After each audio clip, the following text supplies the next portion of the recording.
Morning. Just waiting for the new people arriving to join us. One more minute and we start.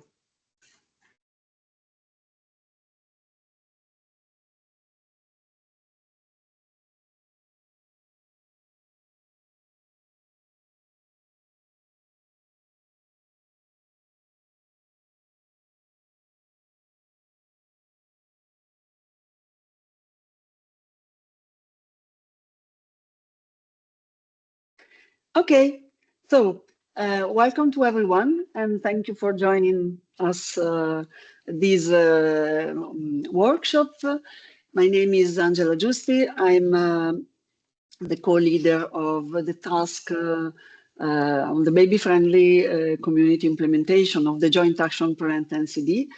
And I'm also the director of the collaborating center, WHO collaborating center on breastfeeding promotion and childhood obesity for the area of breastfeeding promotion. It's really a pleasure to be here. This international online workshop, you've seen the title, is Infant Feeding in Emergency, Strengthening Baby-Friendly Communities for Resilience and Preparedness. So we would like to focus our attention on the little ones during emergency. And we will share with you the reason why this matters and why it is important to address babies' need during the emergencies and how this relates to the health of the future generations all around the world, in low-income countries as well as in high-income countries. And we will share some strategies and tools and share some very interesting case studies. So thank you very much to all our speakers. And I will leave the floor to our director, Professor Giovanni Capelli, for the opening remarks.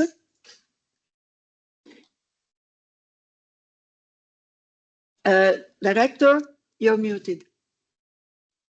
Okay, now it works. Sorry, these computers are normally making you bad jokes. And good morning to everybody. Good early morning from people eventually connecting from the United States, and good evening to some others in other parts of the world. That's a nice thing of this opportunity to have workshop online. Someone is in very bad time zones for less comfortable than ours.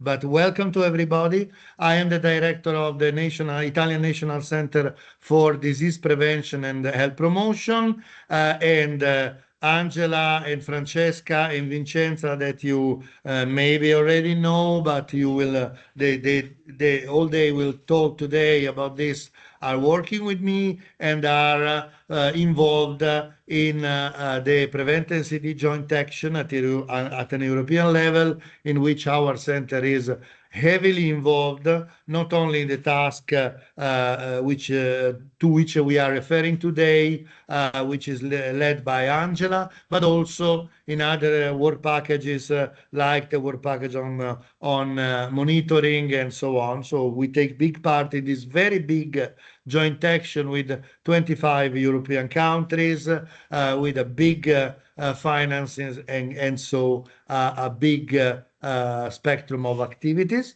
It is for me a big pleasure to start this activity today. The program is long and complex, and I hope you will enjoy it. There will be a lot of important contributions on this so sensitive argument and on the so sensitive topic and its consequences in the world in general. I know that Anne and Angela will tell you more details about the joint action, and in particular of the task which organizes this workshop. So my only issue was to say you welcome. Thank you for being here, and we hope that this kind of international network will work together,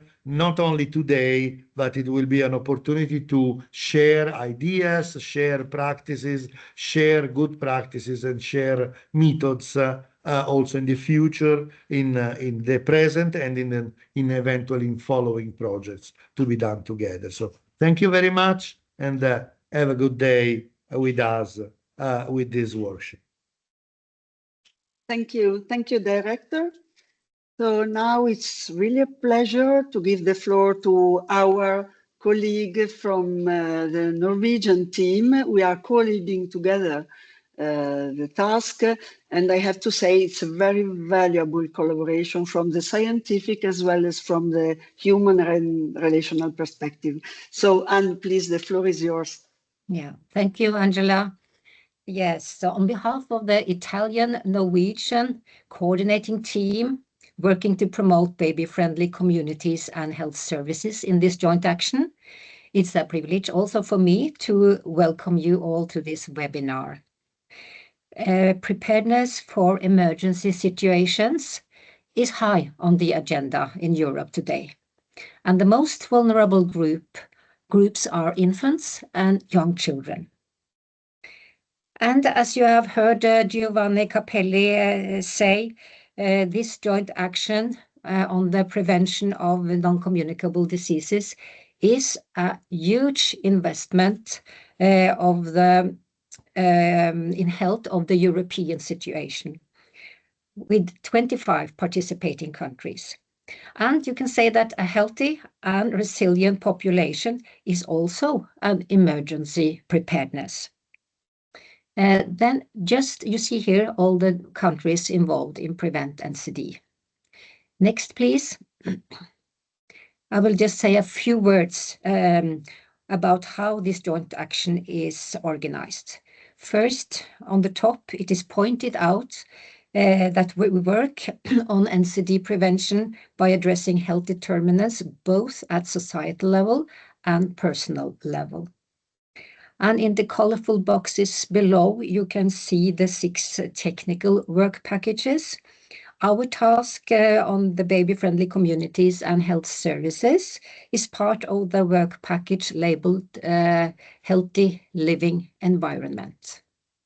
And as you see, we work on structural drivers and environmental drivers and also individual factors. Next, please. The specific objective of our task, it's one of around 100 tasks, I think now, is to implement the best practice, the baby-friendly community health services, based on the WHO UNICEF baby-friendly standard, and also pilot actions in other settings to improve breastfeeding rates. And our strategy is based on this model from the Lancet Breastfeeding series. So, being prepared for taking care of infant and young child feeding in emergencies is crucial. And Angela Giusti was the person who understood that we needed to include this topic in this joint action. So please, thank you, and over to you, Angela. Thank you, Anne. Yeah, we would like to get this opportunity to say a few words in memory of Adriano Cattaneo. For those who knew him, he was a real champion for the protection, promotion, and support of breastfeeding, but not only for these topics. And he was the inspiration for sure for the Italian community, but also for the international community. He's been working at WHO level, he's been working in low-income countries, and we will really miss him. We are missing him. His wise view of what we should do when we take care of babies and public health. And he was an epidemiologist, a physician. And his last paper was of a couple of months ago about the risks of ultra-processed food in infant feeding. So, and you can find all his publications are, of course, online. And our loving thoughts are with Sofia and with their family. So, ciao, Adriano. Okay, thank you. Sorry. Okay, so now I'll leave the floor to our moderators. Thank you, Anne-Margrethe and Alessandro. And please, I guess you will introduce yourselves. So the floor is yours. Thank you, Angela. Hello, everyone, and welcome. I'm Anne-Margrethe Lona, and I'll be moderating today's session together with Alex. Before we begin, just a quick note about how we will handle questions during the webinar. So please feel free to post your questions in the chat at any time during the presentations. When you submit a question, please indicate who your question is directed to. That helps us. And speakers may reply directly in the chat as we go if you wish. And a selection of unanswered questions will be addressed during our 2 Q&A sessions. So thank you, and I'll now hand over to Alex. Thanks, thanks, Anne-Margrethe, and thanks everyone for this wonderful event. Yeah, my name is Alessandro. I'm also Italian, but I'm not part of the Italian Institute. I am the Senior Emergency Nutrition Advisor for FHI 360. And yes, with Anne-Margrethe, we are going to moderate the sessions that are coming. So Anne-Margrethe, if there is no other information for the audience, I think we should get started. And what's better than to start from the normative authority, from the norm setting institution. So we have a colleague from WHO, and let me get his name right, Dr. Kremlin Vikramasinghe is the regional advisor for nutrition, physical activity, and obesity in the Division of Prevention and Health Promotion at the WHO Regional Office for Europe. Prior to this position, he was the acting head of the WHO European Office for the Prevention and Control of NCDs. Dr. Vikramasinghe is a medical doctor with a Master of Science and a PhD. So, Dr. Kremlin, over to you. Thank you. Thank you, Alex, and thank you all. Delighted to be here. I have my colleagues from Power Region, Audrey. It's delighted that 2 WHO regions are coming together with member states and experts to discuss this very important topic. First of all, I think my colleague Julian Williams is working very closely with Angela, Anne, and others on this joint action. So she's on home leave in the US. So I agreed to join you for this very important meeting, and I'm really enjoying it. And she sent her greetings to all of you. From WHO Europe, we are part of the joint action as associate partner. So we are delighted for this collaboration with the joint actions coordinated by Norway. I remember when Anne mentioned about why this breastfeeding work package is prominently there. Angela, you and others, strong advocacy at the very beginning. So I think the credit to some of you is there, and that's why it's prominently here, which we didn't see in the initial draft, but you managed to make it prominently there. So congratulations. We need that. There are so many topics competing for NCDs, and your continuous advocacy is important. So thank you. And from the WHO, our division is responsible for non-communicable diseases. It's a good time that we are coming together to reflect few things. One is the public health side, but also the multilateralism, countries working together to face some key challenges. Last Monday, we finally adopted the UN high-level political declarations through a vote. But in September, we thought it will be unanimously adopted, right? When we were in New York for the UN high-level meeting. That did not happen. And we see that our usual way of working, countries coming together, our multilateral agreements are not working in the same way as it worked 12 months ago. So in such times, you coming from different regions together, it's such a great pleasure, a real value for us all to promote and advocate for global health. And second, for WHO European region, NCDs is a major burden, more than 86% of deaths. And we talk about intervention across the life course. And of course, promotion and protection of breastfeeding is where we start. But I always say I'm very embarrassed in front of my other regions when we say we are the lowest exclusive breastfeeding rates for the world as a European region. So that's not proud to be, but we are proud about the evidence and advocacy we do in our region. Our job now is to make sure that evidence, that advocacy really translate into impact and children and babies get the benefit. And that is the work we need to do. So in that context, this is important. Also, we thought European region is somewhat immune from emergencies few years ago. Like I remember before 2017-18, our WHO planning meetings, we were talking about NCDs, the emergencies, health systems, and people questioning why we should invest on emergency response and what's the share and what's the value. I don't think that's a question anymore today. With everything happening in Europe, from Ukraine war to wildfires in Greece to landslides, earthquakes in Turkey, we are living with a constant emergency response. So why in that context we should reinforce and empower the protection and promotion of breastfeeding is prominent for us. We have been always looking up to our neighbors, WHO EMRO region, to learn for emergencies. They are experts and we always call for their expertise. But I'm glad, Audrey, you and Vanessa has joined us forces in learning together how we can bring emergency aspect into this. What we have seen is, we know why, I think I'm not going to say that, you will hear from experts why this is important, exclusive breastfeeding, even during the time of emergencies.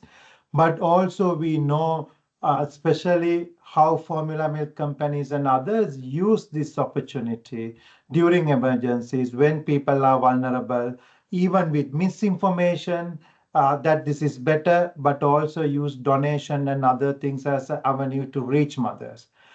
And I want to highlight some work Turkey has done where they introduce guidelines about donations during emergencies, where they very clearly regulate how formula milk can be donated as emergency response. So there is also some lessons to learn and leadership happening here. So I hope we could all build on that. And I think our International Code of Marketing of Breast Milk Substitutes, our code, is what we are trying to work around, and there's a legal framework some countries are implementing. We hope other countries in our region will strengthen their legal framework in line with the code. And there are key provisions in many national regulators, the prohibition of promotion, conflict of interest, and the use of health claims specifically, and the requirement that health workers engage during this process. I think our upcoming work is that when I even say we are the lowest region for exclusive breastfeeding, countries ask, okay, how did you measure? How did you compare? And then it looks like it's not as simple as we think. Our indicators are not the same. It's not the same thing each country is reporting. So we are now, together with colleagues with the Joint Action Support, have done a survey. My colleagues here are finalizing that report, like looking at different indicators as a way of harmonizing the exclusive breastfeeding rates in our region. So I really look forward to working with Joint Action to launch that, but also to build capacity. Thank you to our colleagues at WHO Collaborating Center. It's a great pleasure always, our Collaborating Center in Italy, to work with you in this area of work. And we have one more Collaborating Center in Greece. I think with WHO now losing a lot of funding, we rely a lot on your expertise to advance this and build our scientific knowledge. So thank you to the director, Capelli and Angela, to you personally for all the coordination you are doing. I'll stop here now, and I look forward to all the collaboration and discussion, and we are here to support in any way. And greetings to the PAHO region, Audrey. Thank you. Thank you so much, Dr. Kremlin, for these inspiring words and also for giving us a bit of a context around WHO, Europe, the work you're doing, as well as the challenges you are dealing with, but in a collaborative and with the collective. And I think that's very important. Now we have another great colleague, and we are moving now from Europe to the Pan American region. We have Dr. Audrey Morris. She's the Regional Food and Nutrition Advisor at the Pan American Health Organization, PAHO, and she's based in the Jamaica's office, from where she provides technical cooperation, technical support in nutrition to countries across the region. She leads the PAUS program of support to countries in the areas of breastfeeding and the baby-friendly hospital initiative. Dr. Morris holds a PhD in public health and a master's degree in nutrition from the University of the West Indies. Dr. Morris, over to you. Thanks. Thank you so very much. And I'd just like to confirm that you can see my presentation on screen. All right. And thanks for the warm welcome. In my presentation today, let me first let you know a little bit about PAHO, although it was mentioned by Kremlin. We are the specialized international health agency for the Americas. We serve as the regional office for WHO in the Americas region. And of course, we work with countries throughout the region to improve and protect people's health, including, of course, the health of babies. Today, I'm going to review for you the situation of immediate, exclusive, and continuous breastfeeding in our region. I'll tell you a little bit about the status of the interventions that we're supporting to improve breastfeeding, including the BFH and the implementation of the code. I'll tell you about PAHO's support to countries and the support for policies for the support of breastfeeding.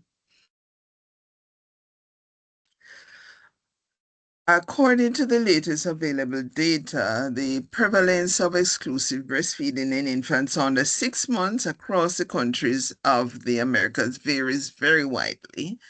So it is a minimum level of 3.5% in St. Lucia and a maximum of 70% of babies in Peru. So it is a very wide variation.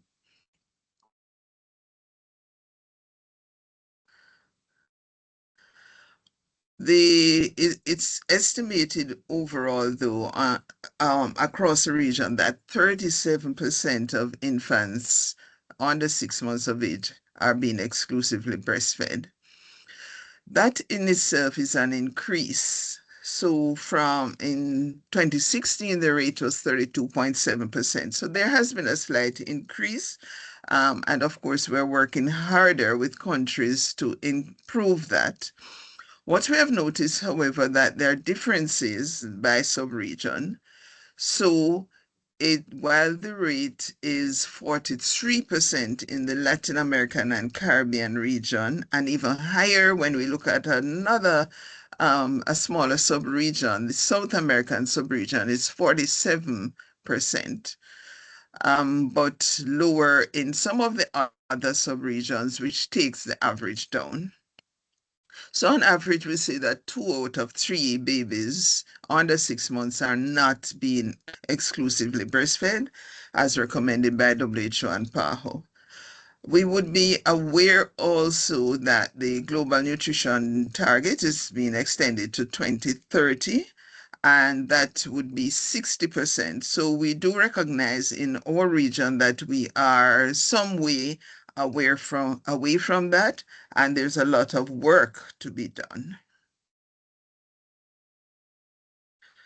I am showing you here now the most recent data on initiation of breastfeeding.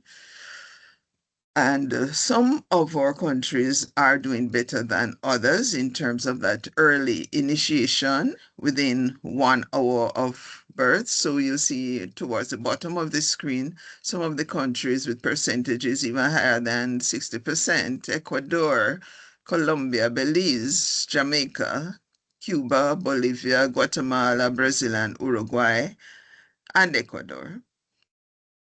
So that's the initiation. There is also work to be done, but it is not as low as, of course, the exclusive breastfeeding rate, which is what we would expect. Overall, 59% for Latin America and the Caribbean.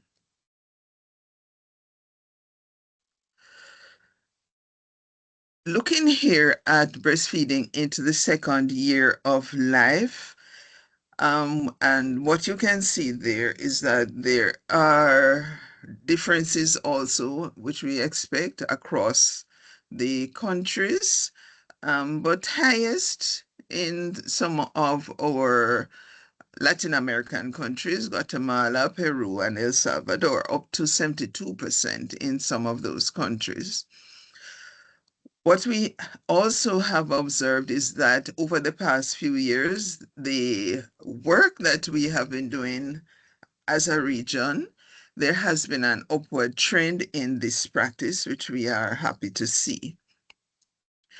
However, what we have to recognize that particularly in North America, the rates are lower than what we see in Latin America and the Caribbean. So while the overall rate of breastfeeding in the second year is 46% in Latin America and the Caribbean, it's lower, 12% in North America. So what are we doing as PAHO? One of the activities we have dedicated a lot of effort into is the Baby Friendly Hospital Initiative, the BFHI. So following the commitment that we made at the global meeting on the BFHI, we have created 2 networks, one for the Caribbean, one for Latin America. So these BFHI networks facilitate the exchange of experiences, mutual collaboration. We learn from each other. We as PAHO, the countries among each other. We try to have regular meetings, especially virtual meetings, in these times. We support training. So training for clinical, administrative, and managerial staff. So we have that, we facilitate training for managers, highlighting the aspects such as the costs and the clinical practice that's going to be necessary. So the training process really includes training of trainers so that they can continue the process both in the workplace and virtually, which is our most common modality now. The training of evaluators also for external assessment is conducted, considering that you need these individuals to really go into institutions to provide an unbiased report of what is happening in the implementation of the BFHI. Now, the WHO has for several years with UNICEF had a BFHI course for clinical staff, which they somewhat recently updated, and we are just about finished putting that course into an online modality so that it is available for more people, because time constraint and the ability to get people together has always been a constraint with training. So we are just about ready to launch it online. In order to open things up also to expand the reach of the BFHI, well, we have several Latin American countries, so we have to translate a lot of the materials into Spanish, given the significant number of Spanish speakers in the region. And we'll share with you some of the tools that we have translated. Now, part of the BFHI's focus, as we know, has shifted to competency assessment rather than training. And with that toolkit in particular, the competency assessment toolkit we have translated. So we give ongoing support for monitoring and evaluation and reevaluation. We overall give assistance to countries, identifying the needs and opportunities for greater integration and scaling up BFHI as is necessary to achieve universal coverage. We monitor what countries are achieving in terms of the 9 key responsibilities which have been identified that countries need to do to scale up the BFHI. So there you see on screen what the countries have been achieving. We know that BFHI is implemented to a different extent in all the PAHO countries. It varies, some much more than others, but we have 14 countries of the 35 with the 10 steps fully integrated into policy and professional standards. And 23 countries now have a mechanism to provide technical assistance to their maternity facilities. 11 countries are fully performing monitoring, and these, of course, are achievements which are increasing over time. Looking at the International Code of Marketing of Breast Milk Substitutes, of the 35 countries in the Americas region, 19 have adopted legal measures to implement the code. However, of these 19 countries, only 2 are fully aligned with the code, and that would be Brazil and Panama. In our region, there are 16 countries, and there are 16 of the smaller countries, for whatever reason, that still have to put in place the appropriate legal measures related to the code, mostly Caribbean countries. So that is the status with regards to the code. As a part of our support, we assist countries in the preparation of their national legislation and in strengthening the existing legislation and regulation. So we are working with them and encouraging them, a lot of advocacy to include the products for young children, to prohibit advertising, including the electronic advertising, the digital marketing, and to prohibit donations of samples and gifts, of course. We are trying to help them build monitoring and enforcement mechanisms and to support the implementation and monitoring using available tools and mechanisms such as the net code.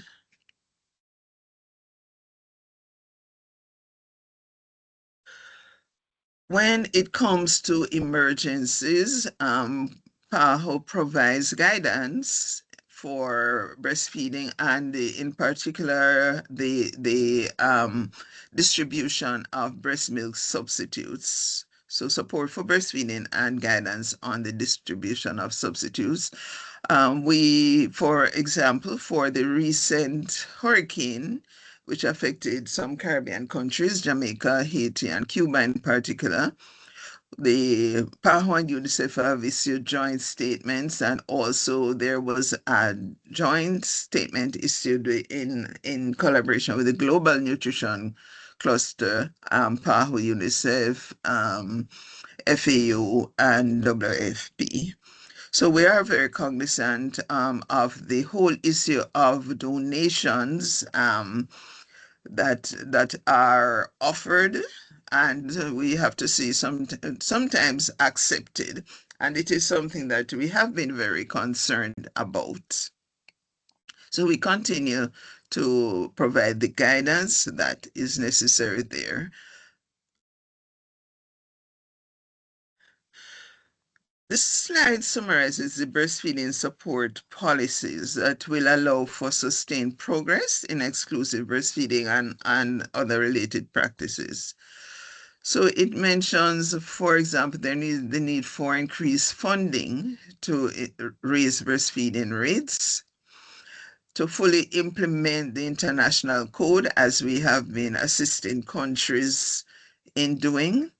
We try to remind them it is not just the original code document, but the relevant WHO resolutions that have to be taken into account and have to be brought into the national legislation.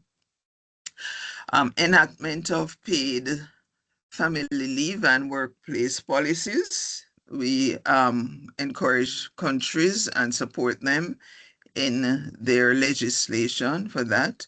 Implementing the 10 steps to successful breastfeeding, as I have mentioned before, through the BFHI. Improving access to skilled counseling as part of comprehensive breastfeeding policies and programs in health facilities, strengthening the links between health facilities and communities, and strengthening the monitoring systems. So these as part the Global Breastfeeding Collective has really based on the experience have put together that these are the policies that we need to be supporting as advocates for breastfeeding. So that is what we do also in our region, help countries to implement and strengthen all these measures. As mentioned before, the global nutrition target is now to increase by 2030 the rate of exclusive breastfeeding in the first 6 months of life up to at least 60%. We do realize that there has to be a lot of multi-sectoral collaboration for that partnership. So we are actively at this point looking for partners who we can work with, who have the same objectives, who we are able to pool our resources together to achieve this target, and of course improve the breastfeeding rates and the nutrition overall as we help countries to move forward. Finally, I will just share with you that we have several of the WHO documents and a few PAHO documents as well available on our website. And these are all for the information of anyone who visits the website. We have translated several of these, as I mentioned, into Spanish as well. So thank you for the opportunity to share this with you this morning.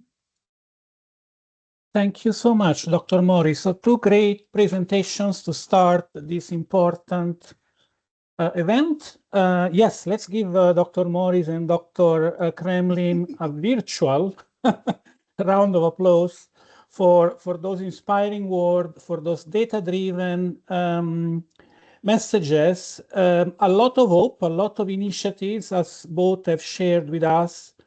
But of course, we need to do a lot more, and we need to roll our sleeves, the people around this table, but certainly many more colleagues in the field. So I think I will give the floor now to Francesca and Vincenza for the next part of this event. Over to you, Vincenza and Francesca.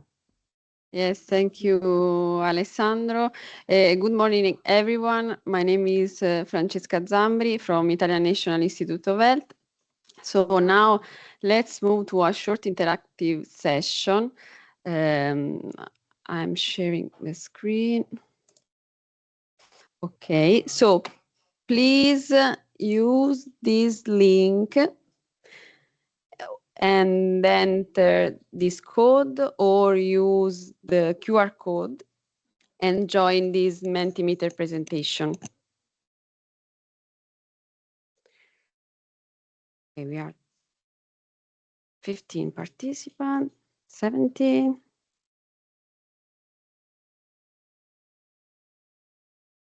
Let's wait a few minutes to give the opportunity to connect and join. 30 participants.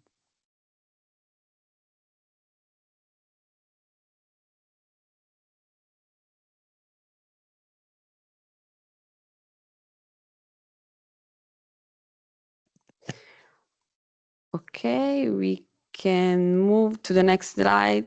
And however, you can find on the top the instruction to connect the link and the code even in the next slide. So the first question is, where are you joining us from? So please write your country in the box.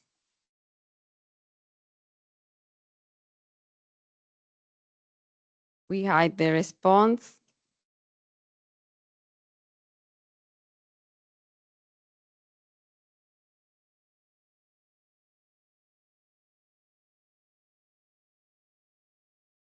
Okay, we are people from Croatia, Italy, United States, Morocco, Norway, of course, Italy, of course,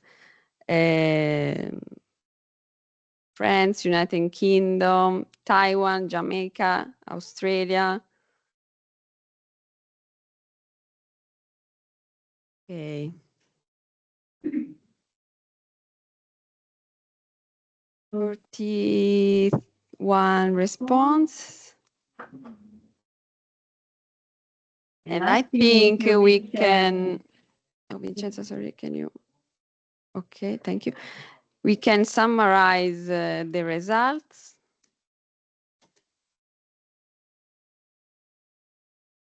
Aggregate this response. Okay. Most responses are from Italy, Norway, Croatia, Spain, France, Slovenia, and United States. Thank you, and we can, let's move to the next question. Vincenza, please. Hi, good morning to everyone. I'm Vincenza from the Italian National Institute of Health. And let's move to the next question. So, what is your professional background?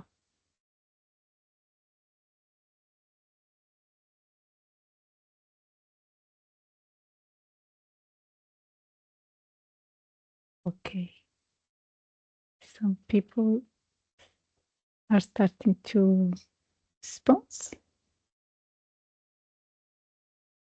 30 responses, 31.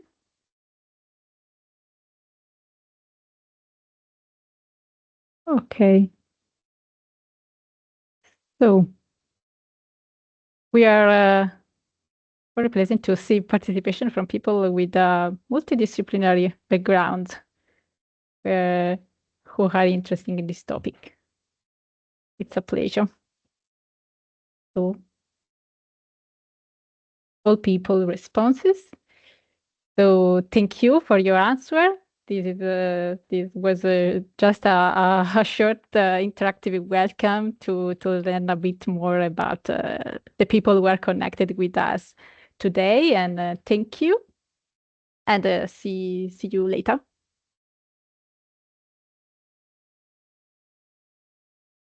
Thank you, Vincenzo, and thank you, Francesca. So we are moving to the next round of presentations, and maybe Anna-Grit, would you like to remind the participants on where and how to put questions in the chat, etc.? Yes, I can see that at the moment we have no questions, but please, if you have questions, just put it in the chat, and we will try to answer these questions during the Q&A session. We have the first one after, yeah, we have two more presentations, and then we have the Q&A, and then we also have at the end of when everyone is finished. So please put into the chat, and remember to indicate who your question is directed to. That's important for us. Thank you. Thanks, Anna-Grit. Then, by the way, I think we are doing great on time. So let's keep it this way. Thanks for the presenters earlier. They did great in sharing and as well as keeping time. So now we have two presenters based on the program And we have already heard their voices. We have Zambri Francesca. She's a researcher at the Italian National Institute of Health. She graduated as a midwife and got a PhD in nursing science and public health. And she has also a master's degree in epidemiology and biostatistics. As you have heard, she works at the Italian National Institute of Health since 2009, and her job really focuses on qualitative, quantitative, and mixed methods research in public health, MCH, and health during the first 1,000 days. She is involved in several projects on maternal and child health, infant and young child feeding, also including emergencies and natural disasters, health promotion in migration, breastfeeding protection, promotion, and support. She also has a professor in midwifery degree at St. Camillus International University of Health Sciences. And the second presenter will be Angela Giusti. And again, we have heard from her at the start of this event. She is a senior researcher at the Italian National Institute of Health in Rome and the director of the WHO Collaborating Center on Breastfeeding Promotion and Childhood Obesity. And she is responsible for the breastfeeding area. She has more than 10 years of experience in international primary healthcare programs in low resource settings. Her work, her professional activities focus on the first 1,000 days of life, the protection, promotion, and support of breastfeeding, nurturing care, the baby-friendly initiative, and other community participatory approaches. She is co-leading with the Norwegian team within the EU Joint Action PreventNCD, and she's leading the task 6.5 that, as we have understood by now, is aiming at implementing the BFHI, the baby-friendly community across Europe. She holds a degree in midwifery and a master in science in adult education, public health, and also a PhD in health promotion. And lastly, but not the least, she is also a certified lactation consultant. Over to you, Angela and Francesca. Thank you, Alessandro. I now realize that our introductions are longer than our presentations. Thank you so much. Okay, thank you, Francesca, for sharing the presentation. So what we would like to share with you is what we are doing as the Italian National Institute of Health in the area of infant feeding in emergencies. We've been working for a long time, and now that we have these new challenges with the Norwegian team, we would like to share some common tools by the end of the joint action, where all countries, we've seen the very good example of PAO, so we would like to share tools that all European countries could use when it's about infant feeding in emergency. These are our declaration of conflict of interest. We don't have anything to declare. Okay, so why it matters? I'm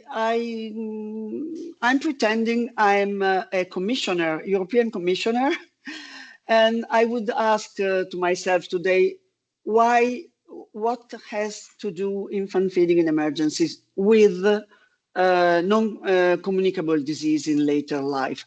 Anna explained it very well at the beginning, but this is just to remind us that the breastfeeding and the quality of parental care determine neurobiological, microbiome-related, epigenetic, cognitive, emotional, and relational changes, and that the effects are measurable in children as well in mothers, fathers, and partners. And in some cases, for the good or the bad, these changes are permanent. And deprivation, in any kind of deprivation, but also the deprivation related to emergencies, has measurable effects on the health and the well-being of the new generations. And just to give an example, children that are not breastfed or are weaned early during humanitarian crisis have much higher rates of malnutrition and mortality compared to breastfed peers. with effect that also extend to the cognitive development and the risk of chronic diseases in later in life, such as obesity and diabetes, through the mechanisms of perinatal programming. I was just reading a new published paper on the MJ that was exactly speaking about these perinatal programming and the effects also for children in emergencies. Next, please. So the question is not if it will happen, but when, where, and how. What kind of emergency? Flood, earthquakes. In Italy, we have, apart the hurricanes, we have, I guess, any kind of emergency. We are a small country, but a lot of emergencies. And so because each specific emergency has got specific answers. Next, please. Okay, so I want to thank the Infant Feeding in Emergency Core Group that is providing us such a number of valuable tools that we normally translate and then give back so that they can be used also by other Italian-speaking communities. And so what you see here are some of our tools. The last one was published during the onset of the Ukrainian war. What we are trying to do, and we would like to improve now, is develop and implement national policies and strategies in a participatory way involving all the relevant stakeholders, reinforce a timely and robust monitoring and evaluation system, provide structured training at all levels, and the joint action is doing, the Norwegian team is preparing the release of an e-learning that includes all the important information for capacity building, including infant feeding in emergency. In Italy, we are working a lot also with the civil protection, with drills that are field exercise with the communities and the civil protection. For instance, simulation of earthquake emergency, or these kind of simulations.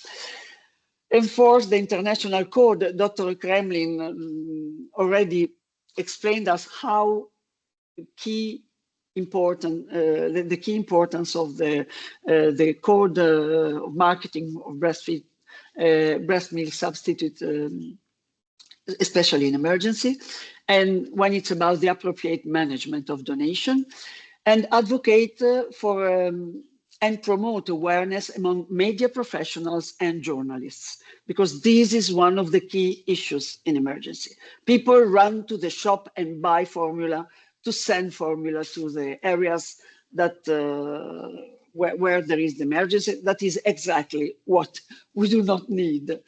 And then work a lot on preparedness. And what we think is the big opportunity of this joint action is to leverage the baby-friendly initiative, baby-friendly community, and baby-friendly hospitals as key drivers for preparedness. And the Italian Committee for UNICEF is already working with some of the Italian communities that have procedures, very formal and systemic procedures for taking care of babies in emergency. Next one, please. Okay, this is a purpose-built case, but this is something that happens and is based on dozens of reports that we receive concerning newborns involved in sea rescues and in first reception hospitals. You know that Italy is one of the main countries where all these boats from the Mediterranean seas arrives. So Fortune is a baby, 1-month-old baby girl, who crossed the Mediterranean Sea with her mother on an improvised boat. During the crossing, several people died by drowning. When the rescue vessels arrive, those on board appear visibly dehydrated and physically exhausted, with many in evident state of shock. Once on board, in your opinion, what when, sorry, it's my timer telling me my time is almost finished. When the baby gets onto the boat, in your opinion, what happens? Let's see, next slides. Okay, this is Fortune. She's not Fortune, but it's one of the baby. You can see a well-hydrated baby girl with lovely chubby cheeks because she's the only one that during this terrible trip had mother, milk, and she's perfectly healthy. But what happens when she gets on the boat? The rescue team give to them formula. So this is just to remind us how strong is the bottle feeding culture and how much we have to work. Okay, and I stop here. I could tell you, I don't know, dozen or other cases, but I will stop here. Next one, I think is my last area. This is a reminder to us that every country which today is a country of reception has been, or maybe one day, a country of origin, and that children's need are there and children need to be protected. If you see, these are Italian immigrants that were going to the United States. You see a pregnant woman, a breastfed baby here, another here, and a toddler sleeping on the mother's legs here. So just let's stay human. Yeah, okay. So Francesca, to you. Thank you, Angela. Okay, this second part is on municipal and regional policy and preparedness activities for infant and young child feeding in emergency in the last period. This first slide outlines the key elements for governing and implementing infant and young child feeding in emergency, which are the key elements. Policies must be comprehensive, addressing breastfeeding protection and support, the appropriate management of breast milk substitute, complementary feeding, and the nutritional needs of pregnant and lactating women. Adherence to the International Code of Marketing of Breast Milk Substitutes and availability of operational emergency preparedness and response plans are essential to translate guidance into action. And where plans are not yet in place, establishing multidisciplinary working groups and using adaptable and context-specific frameworks can support emergency response.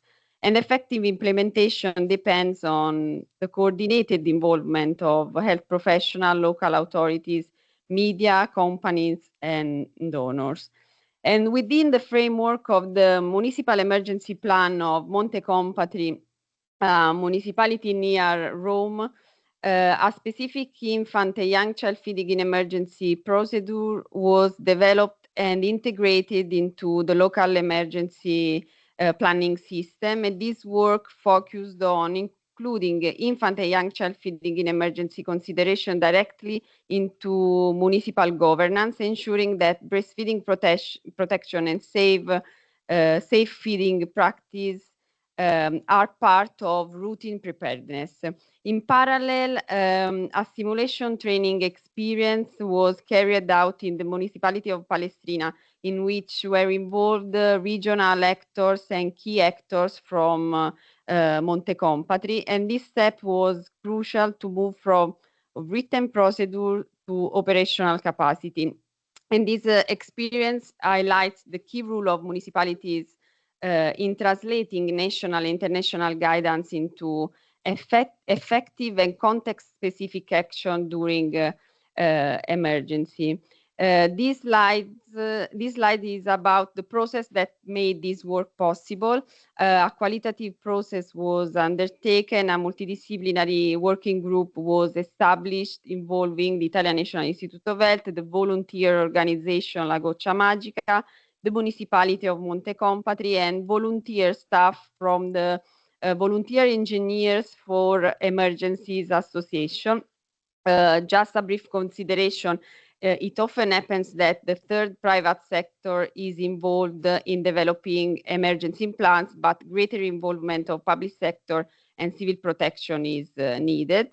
And the process was grounded in three key components: literature review to ensure alignment with international guidance on infant and young child feeding in emergency, policy analysis to assess existing frameworks and identify gaps, and stakeholder engagement to ensure feasibility, ownership, and sustainability at local level.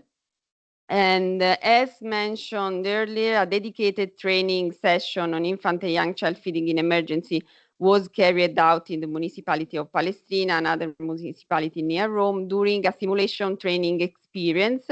The training was structured into two complementary parts. The theoretical session focused on the fundamental principle of infant and young child feeding in emergency, providing participants with a shared conceptual framework aligned with the international guidance.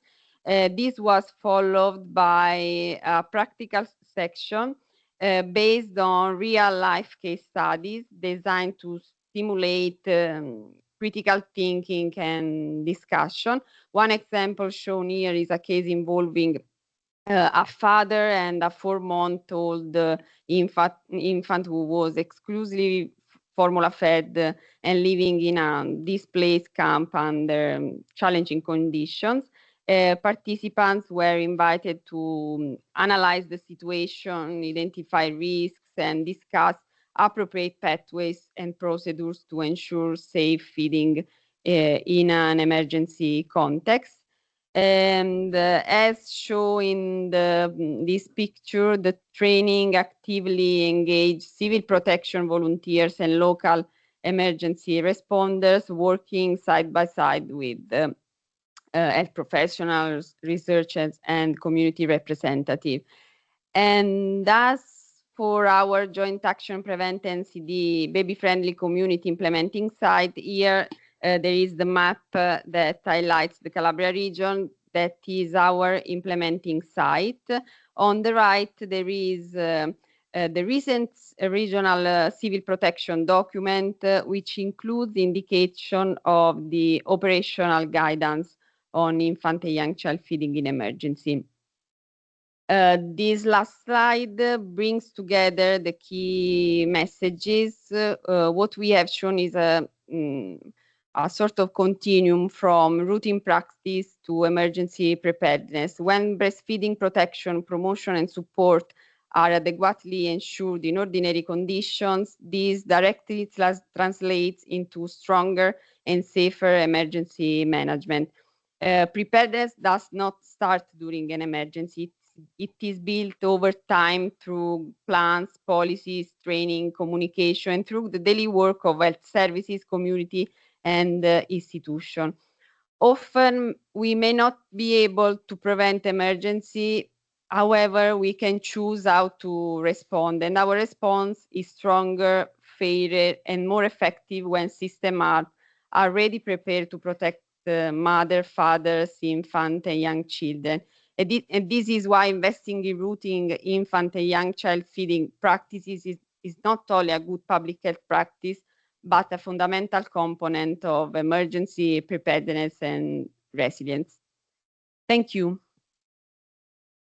Grazie. Thank you so much, Angela and Francesca. I think I'm biased if I say I'm very inspired by what you have presented, but what can I do? I'm biased. So great presentation.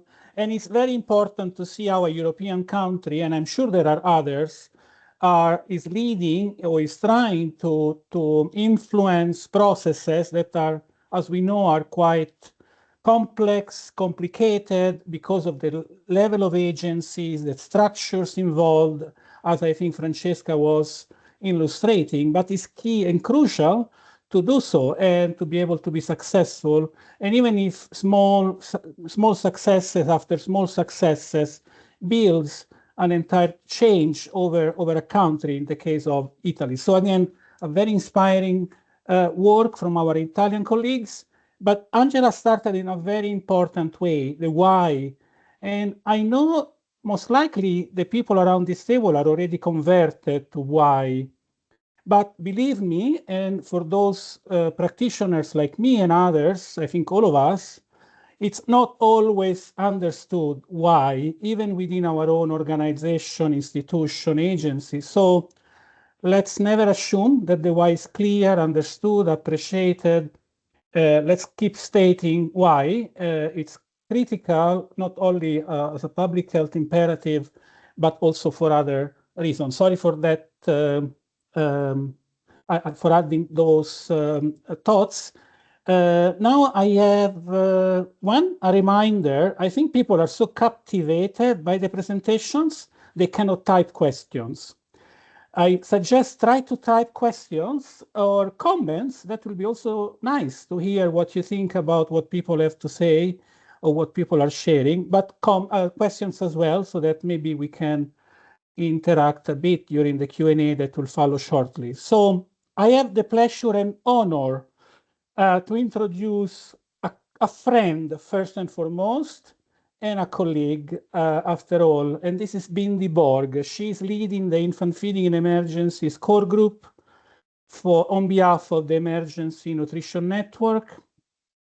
She has a PhD in public health nutrition, focus on infant and young child feeding.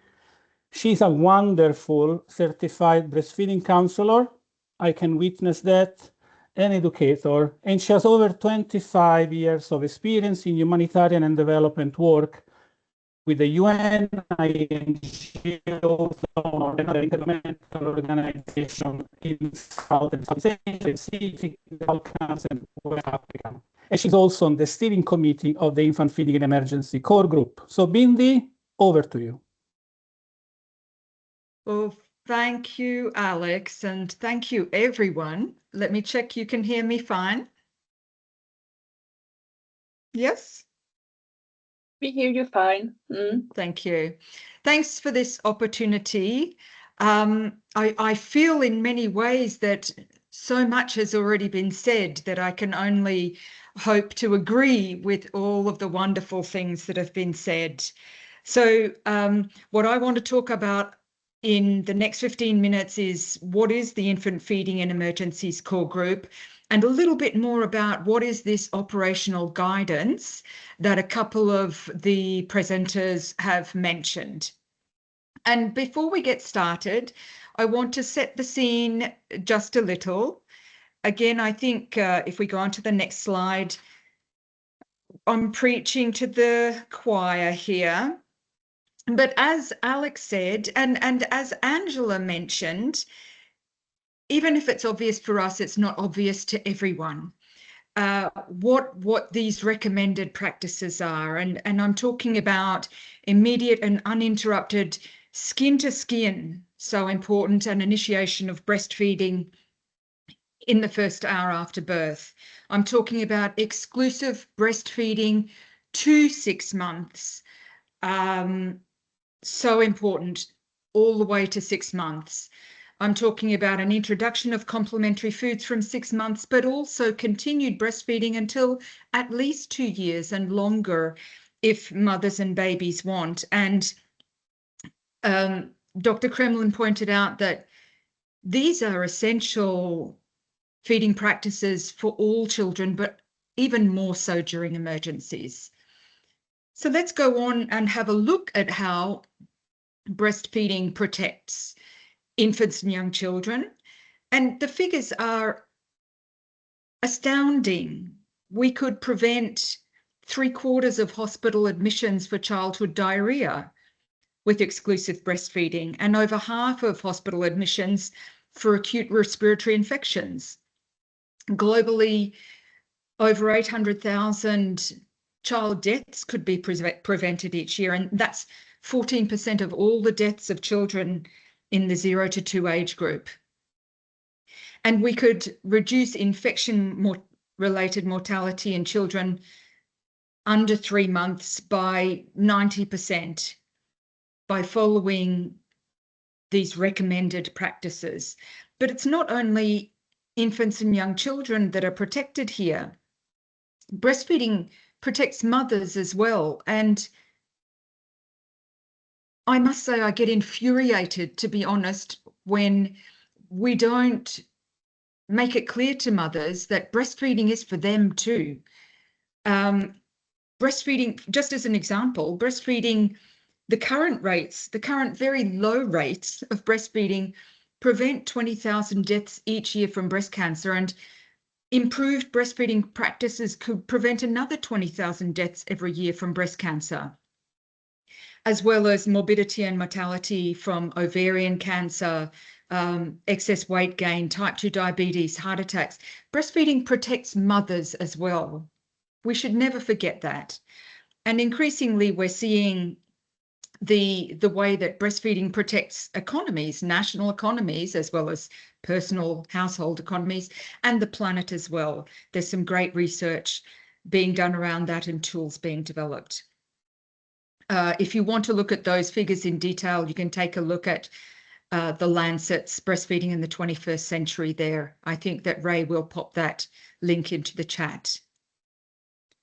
Okay, so let's go on. Now, as Dr. Kremlin said, these recommended feeding practices are even more important in emergencies. In emergencies, our focus is really on child survival. We really want to reduce the risks that infants and young children face in those contexts. We want to ensure that it's possible for mothers and caregivers to be able to feed and nourish their children as well as they possibly can in those situations. And that was a beautiful example that Angela gave us of how well baby Fortune was doing because she was breastfed. This is exactly the kind of thing that we're talking about here. And we're also, of course, focused on the well-being of mothers and caregivers as well, because really at the end of the day, it's mothers and caregivers who care for infants and young children. So moving on, let's talk a little bit about who are we, the Infant Feeding in Emergencies core group.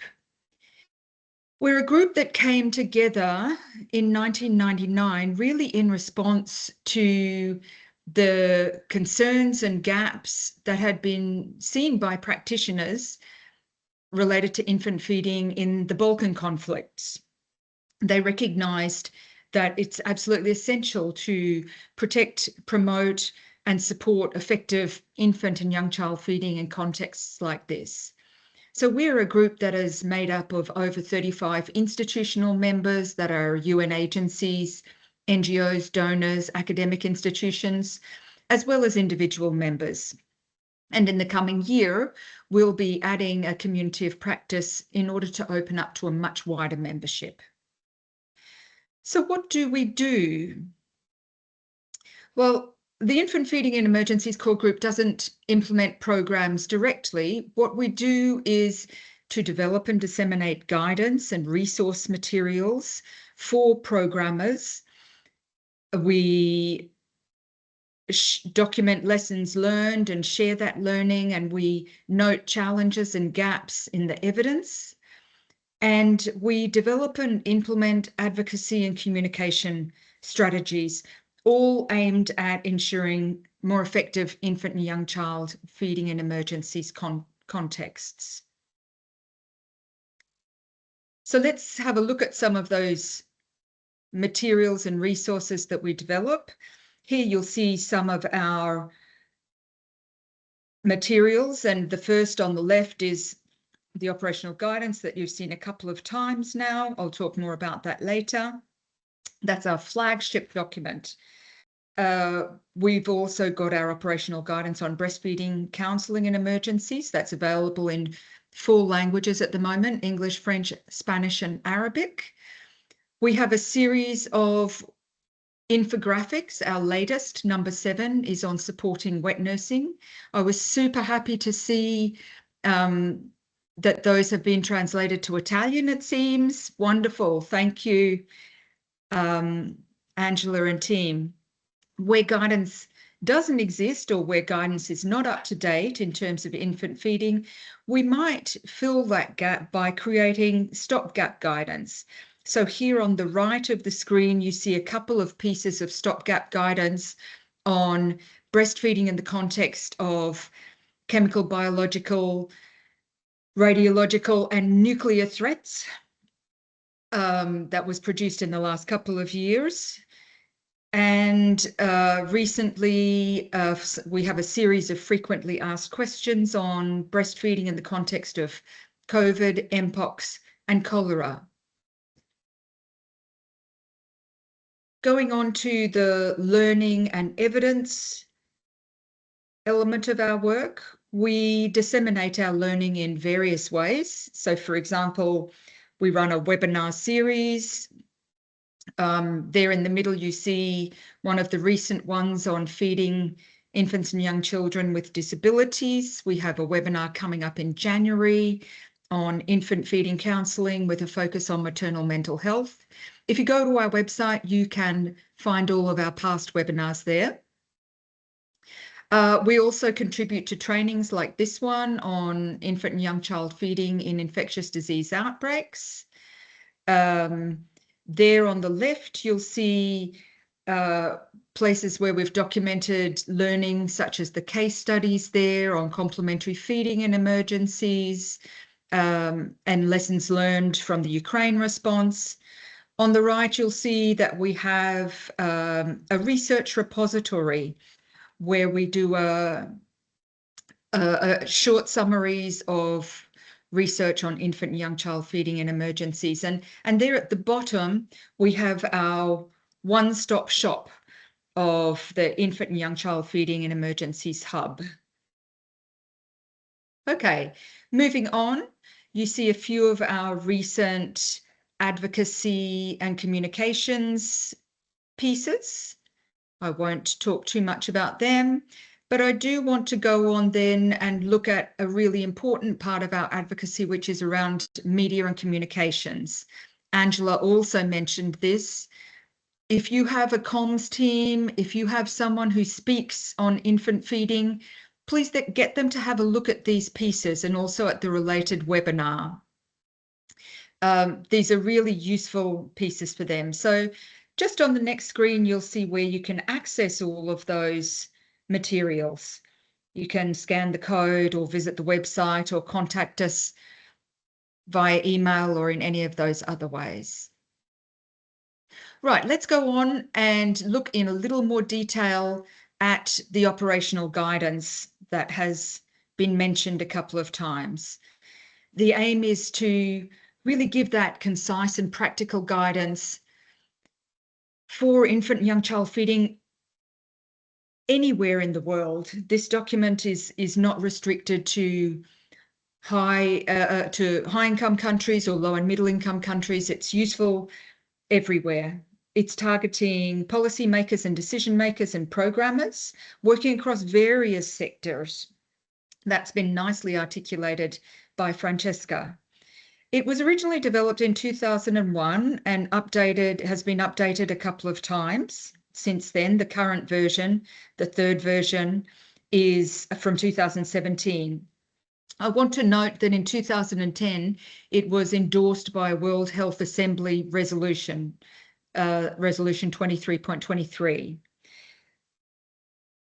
It's actually available in 14 languages, but if you see a need for another language, let us know and we'll see if we can help with translation or facilitate translation. So this guidance of ours, you'll see on the next slide, has informed the SPHERE project and its minimum standards. So you're familiar, I'm sure, with the minimum standards. This covers everything, minimum standards in emergencies for everything from health to shelter to protection, water and sanitation. And the infant and young child feeding in emergencies operational guidance forms the basis of SPHERE's standards on infant feeding. So it's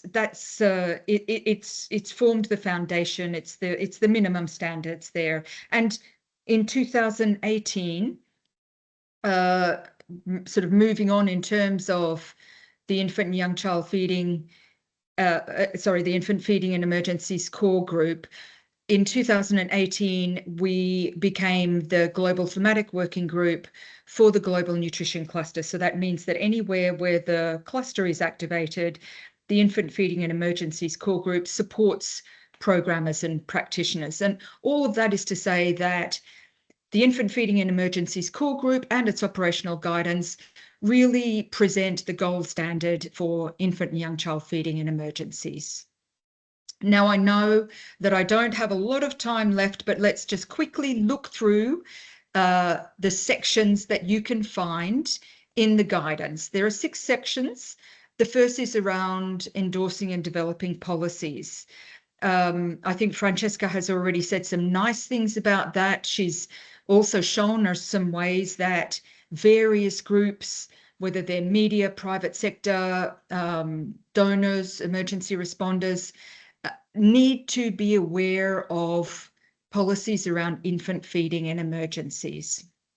So endorsing and developing policies, as Francesca said, is essential.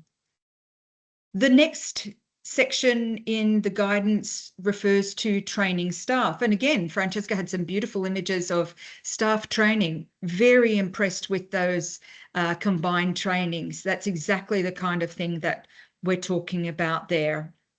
And important too, to recognise the capacity that already exists in your mothers' groups, as Francesca said, in your breastfeeding counsellors, your La Leche League, your lactation consultants, to pull that existing capacity in.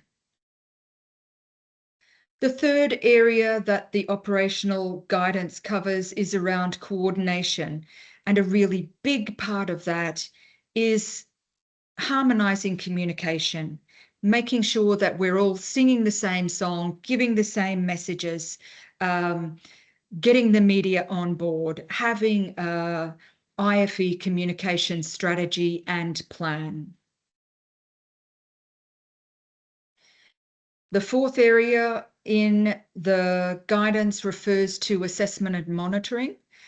And here I want to sort of refer back to things that Angela said and Anne said. A healthy population is already preparedness. I think Francesca said, you know, part of preparation is ensuring that breastfeeding is happening now so that when an emergency comes, babies like baby Fortune can be kept healthy and well. So assessment and monitoring of what's happening at the baseline and what needs are there and what capacity is there. And I just want to make a little note there. I know that Dr. Morris mentioned prevalence data for 0 to 6 months. And some of those figures look fantastic, the 70% in Ecuador. Let's remember 0 to 6 months does not prevalence of exclusive breastfeeding doesn't mean that there are 70% of babies being breastfed exclusively at 6 months. So let's remember, if we are looking at data collection, let's not just look at 0 to 6 months of exclusive breastfeeding prevalence, but also of exclusive breastfeeding prevalence at 6 months. Moving on to section 5 of the operational guidance. This section makes a really important point about ensuring immediate action to protect infant feeding practices and to minimise any risks. So this refers not just to breastfed children, but also to non-breastfed children, and also to children who are complementary feeding and to mothers whose nutrition is essential too. Coming to the last couple of points here, the last point in the guidance is about minimising the risks of artificial feeding. So I think Francesca and Dr. Kremlin have both mentioned the importance of preventing donations, not accepting or not sending donations, essential. And if donations do arrive, ensuring that they're dealt with well. So finally, I think the really important points that you've heard across all of the presentations are that infant and young child feeding, especially in emergencies, is life-saving. But there are still gaps in our policy, planning, programming, training for capacity. The operational guidance can help in creating policies, doing planning, making good programs, building capacities. And the infant and young child feeding core group is always here to help. So please feel free to reach out in whichever way works for you. Sorry for going over time, and thank you very much for having me here. Thank you, Bindi, for this incredible and important presentation. I think we are starting our Q&A. Yes, Angela, you're right. Again, virtual applause from our heart. So great, we have several questions. So I'll give the floor to Anne-Margrethe to start with the questions, and I will support as needed. Over to you, Anne-Margrethe. Thank you. And thank you for these insightful presentations. I think this is really fascinating and very useful. Preparedness is also important for Norway, but so far we've paid little attention to infant feeding in emergency preparedness. So we are learning a lot from this. But as Alex said, we are now going to a 10-minute Q&A session. And first, we received a comment in the chat from Irena that's highlighting how important it is that this topic is included in the joint action. So thank you for raising that, Irena. And then we also have a question probably to Angela, because she's wondering, what are the specific goals of your joint action in relation to infant young child feeding in emergencies, and what is the time frame? Do you have an answer? Yes, Anne-Margrethe, but then I ask also to you and to Anne to help me with the answer. So when we have written this part of the joint action that concerns the baby-friendly community implementation, we knew that we had to include this topic. But the idea was to build together the framework of infant feeding in emergency within the joint action. So it's something that the first 2 years we've been mainly concentrated in the implementation of the baby-friendly community in all settings, and all settings include the setting of emergency. So starting from next year, the reflection will start on what are our strategies, what do we want, what is reasonable also, what is more needed and what is reasonable to promote. And there are a couple of things that, as I mentioned, but Anne-Margrethe, you are the expert, we have an e-learning that will be a very powerful tool that is mainly addressed to health professionals, but in any case, we can address this topic. With Anne, we were discussing about the opportunity and also with the coordination of the joint action to provide a policy brief at European level so that we can try to influence policy making at member states level, but maybe, who knows, also at the European Parliament level. And then the third one that I have in mind is the action at local level.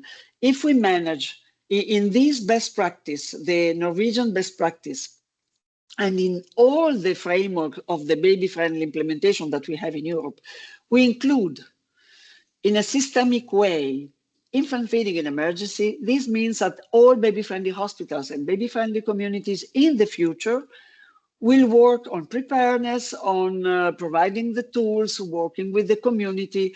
So I think this is a great opportunity, using the baby-friendly, as we are doing now. In Italy, we are lucky because we are working with the Italian Committee for UNICEF, and they are very strong on this. But yeah, this is what I have in mind. But please, Anne-Margrethe and Anne, to you. Yeah, I just recently discovered that there is an EU document from 2014 on actually infant feeding in emergencies. So maybe if we can collaborate with ENN, WHO to look at that one and update it and use it as a policy brief. Yeah. Thank you. I think we should go further to the next question. It's a couple for Bindeborg. And first one is, to your knowledge, are there any studies describing the implementation of the Young Infant Child Feeding in Emergency Assessment Guide published by the IFE core group in 2023? That's the first one. And the other one, this one is good. Recently, an emergency worker reported that she had experienced that mothers lose their milk due to the stress in an emergency situation. How to respond to the emergency workers? So, Bindi. Thank you. I am going to back the question on the assessment tool over to Alex to let him answer perhaps in the chat. And I'm going to take on the question about losing milk. Now, this is one that we hear all the time, that either mothers' stress or poor nutrition cause them to lose their milk. All of you who are lactation consultants, breastfeeding counselors, familiar with lactation, could probably imagine that stress might affect the letdown reflex, but unlikely to affect milk supply. So I think this is one of the times that we need to give really simple, clear messaging to emergency workers.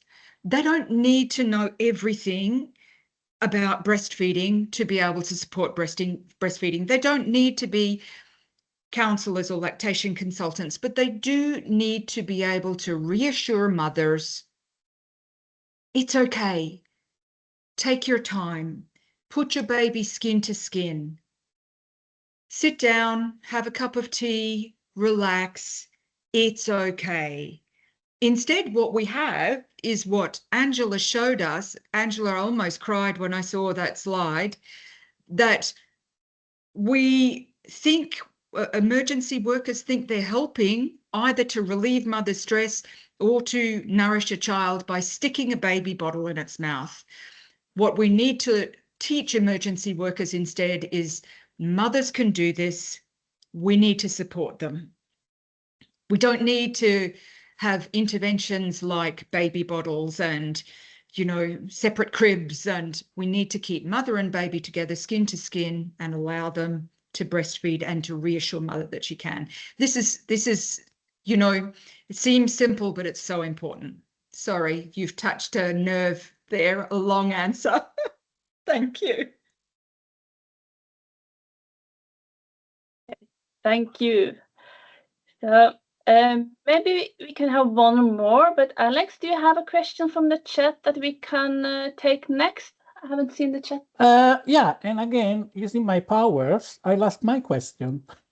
Just kidding. No, I was really, that's really a structural or strategic question for the Italian team, as well as for WHO, if the colleagues are still around the table, is considering the European Union is a structure on its own. There is a governance, and apologies for my ignorance on this matter, but how can the experience in the IWC work, both at the policies at the program level, influence the broader membership of the European Union, using the European Union as a governance body, so not just country by country or member by member, but the Union and Brussels in particular. I don't know if it's too much to dream of, but I know that should be a possibility. I just wonder if there has been any attempt or any thought on this. Over.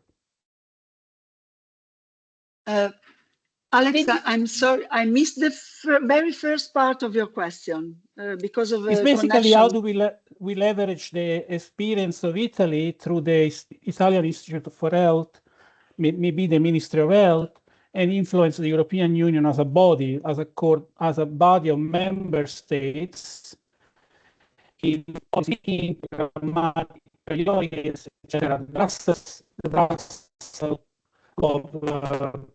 expensive colleagues. Over.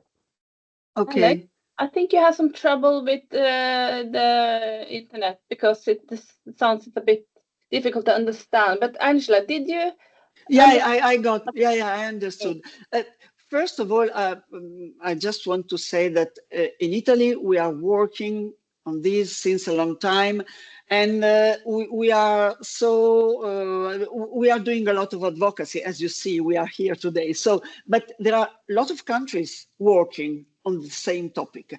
I read in the chat Croatia, Slovenia, Spain, all these Greece, France, I'm pretty sure France also, UK. So every country is working on infant feeding in emergency in a way. Norway is now working also and was telling us. The idea is try to join the forces, not to reinvent the wheel each time. And I think this joint action, this is the hugest joint action I've ever seen. And it's a huge effort of the European Commission. It's around 100 million euros, yeah. And I think this time the European Commission is ready to listen because they invest so much and they want to see what are the results. So in this sense, and we have a great coordination team. So, and also we are working with ICARO, so UNICEF Geneva, WHO, and I would say it's now or never, Anna. I don't know how you see it. So I think in the next 2 years, we have this opportunity. And I'm pretty sure by the end of the joint action, we will get, our coordination team will get to the European Parliament. And also, but no, it's too long. No, just to say that emergency is also related to equity.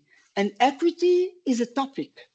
Now in Europe, we are working a lot on equity and inequities, and so it might be a good moment. Anne, what do you think? Yes, I think it's a good moment. I just heard the coordinators of the whole joint action saying that emergency preparedness is important and that having a healthy population is an emergency preparedness. So I think they have started using the word. So I agree. Okay. Thank you so much. Anne-Margrethe, maybe we need to move. Yes, I think due to this time constraints, we need to move on. But we will return to questions during the next Q&A. So we will now move from policy and guidance to more concrete experiences from the field with case studies from Gaza, Australia, and Ukraine. And Alex, you're also talking there. And we agreed on that each presenter in this section will briefly introduce themselves. Yeah, so again, to the colleagues, I think Ragda, Carleen, and to myself, please give us a very brief presentation of yourself, and you have around 7 minutes to present your slides. So Ragda, welcome, over to you. Hi, everyone. This is Ragda from IMC. I will share my slide first. And let me know if you are seeing my screen. Hi all, thank you for this opportunity. I am Ragda Qishta, the Nutrition Manager of IMC Gaza Mission. Today, we will share our experience in implementing infant and young child feeding in emergency in Gaza situation. This presentation will reflect the frontline realities and adaptation, lesson learned while operating under this extreme conflict condition. So Gaza ongoing conflict and the mass displacement, the infrastructure damage have severely disrupted infant feeding practices. Mothers are facing malnutrition, facing stress, limited access to services, and the children under 6 months who are especially vulnerable, which make the integrated of IYCFE activities with a MAMI approach critical to prevent malnutrition and mortality among these groups of children. So our target population, from our response, we were focusing on infant and young children under 5, on a pregnant and lactating woman, caregivers for children under 5, and also small and at-risk infant under 6 months. Our services delivered model is and the facility-based. We are combining the facility-based services in the OTB Civilization Center, baby mother spaces, with the community outreach. So through this dual approach, we are ensuring that we are providing the critical care and early detection through volunteers and the mass screening. So we started our response on January 2024 as a part of the emergency medical team. We expanding rapidly. By the mid of 2024, we scaled up a community outreach. We launched a mass MUAC screening, and despite the relocation that we going through during this mission, we kept delivering the integrated IYCFE, MAMI, and CMAM services. So for IYCF intervention, our core intervention include the breastfeeding support, neonatal ICU feeding care, in addition to community behavioral change intervention, and complementary feeding and supplementary feeding for children and pregnant lactating women. So let's start with the first component, which is the comprehensive breastfeeding support. We provided continuous breastfeeding counseling in our maternity wards, where our IYCF counselor provided breastfeeding education for the mother from the first moment at birth. Our IYCF counselor are providing the breastfeeding support during the day shifts. So we also delivered and trained our midwives in delivering this breastfeeding assistant for the cases. So we are ensuring that we will have a 24-hour support of breastfeeding for the mother. So we ensure that there is no mother faces challenges alone. Ragda, sorry, can you put your presentation on presenters mode? Oh, okay. Thank you. Okay, for the support for infant and neonatal ICU, when any medical condition requiring that child will be in the neonatal ICU, we also focusing on maintaining the bonding between the mother and infant. So we brutalizing this. So we support the breast milk expression, where when the direct feeding is not medically possible, so we encourage mother to express the breast milk for their neonatal infant in neonatal ICU. So we ensuring that we have an optimal feeding for these children and protection even during the physical separation between them. We providing them a breastfeeding bumps. We are also giving ongoing counseling on milk expression techniques.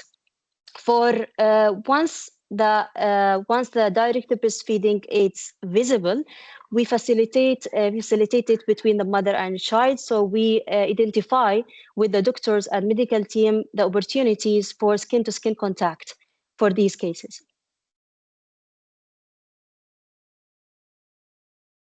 For the community outreach and behavioral change intervention, through our mission and through the training of a staff and volunteer, we were able to reach 52,000 of caregiver with evidence-based IYCF messaging, promoting exclusive breastfeeding, complementary feeding, and even maternal nutrition knowledge or training. In Yuli and in November, we have starting in the nutrition department at IMC in Gaza to implement cooking demonstration activities.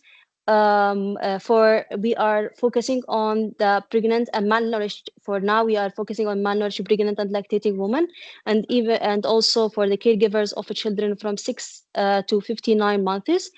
We started with having in each group 10 participants. So we're focusing on culturally appropriate nutrition skills using available foods. These sessions are aiming to empower caregivers to improve the dietary diversity for their children.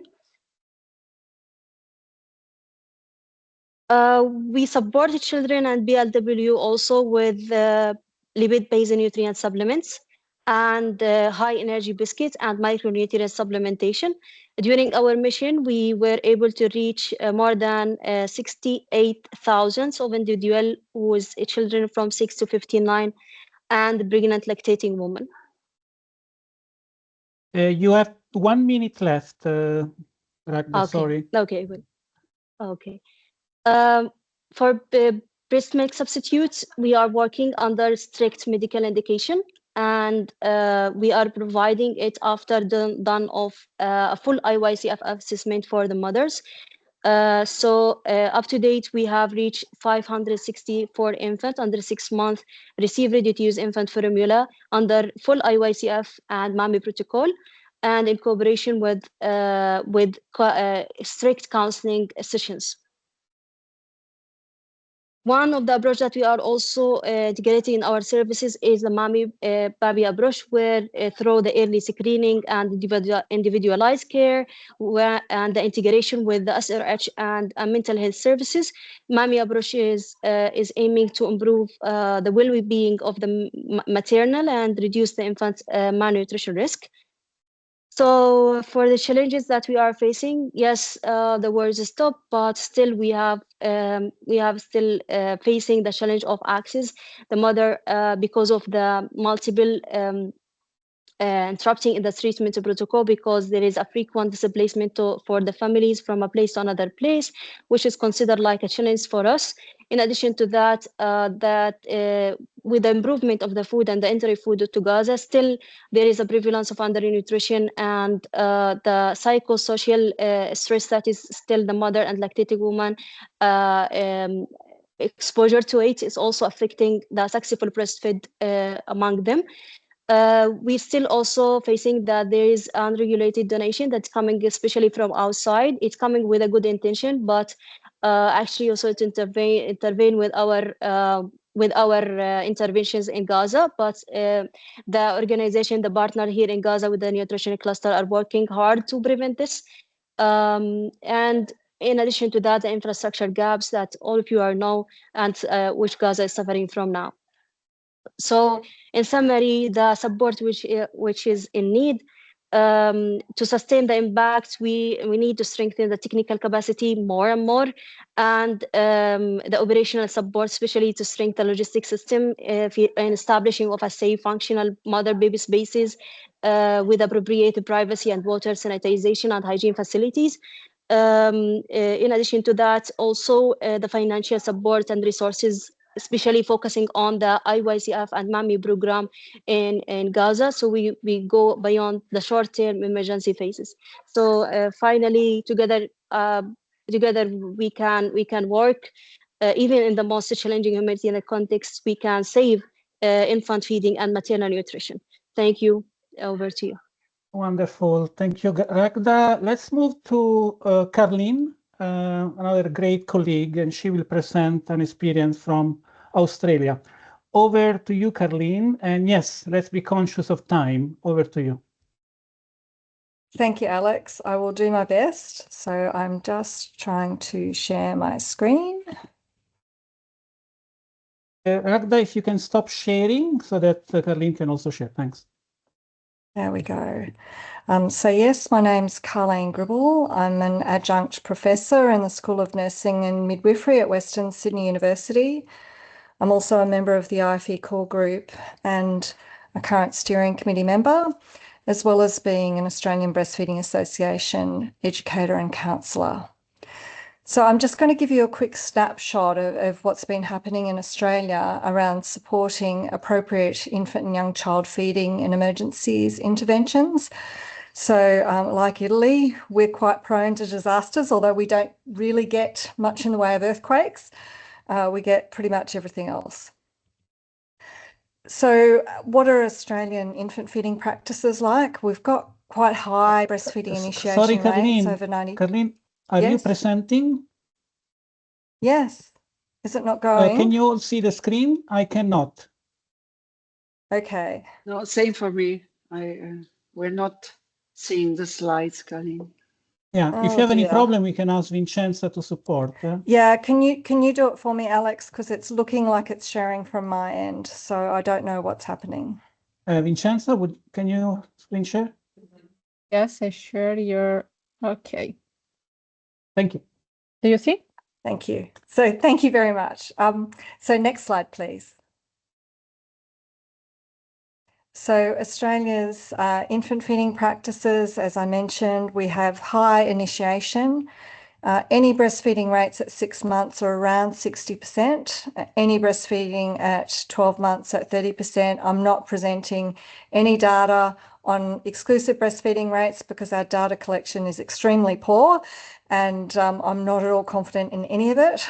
We have very high rates of infant formula feeding alongside this, and I would suspect that it would be probably more than 90% of babies would get infant formula sometime in their first year of their life. And breastfeeding and formula feeding is often combined, and we also have quite it's not common for women to be feeding expressed breast milk to their babies, either partially or fully. Next slide, please. So a few years ago, I did an audit of our national and state and territory disaster planning to see how well we were doing in terms of infant and young child feeding. We were doing terribly. We had essentially nothing.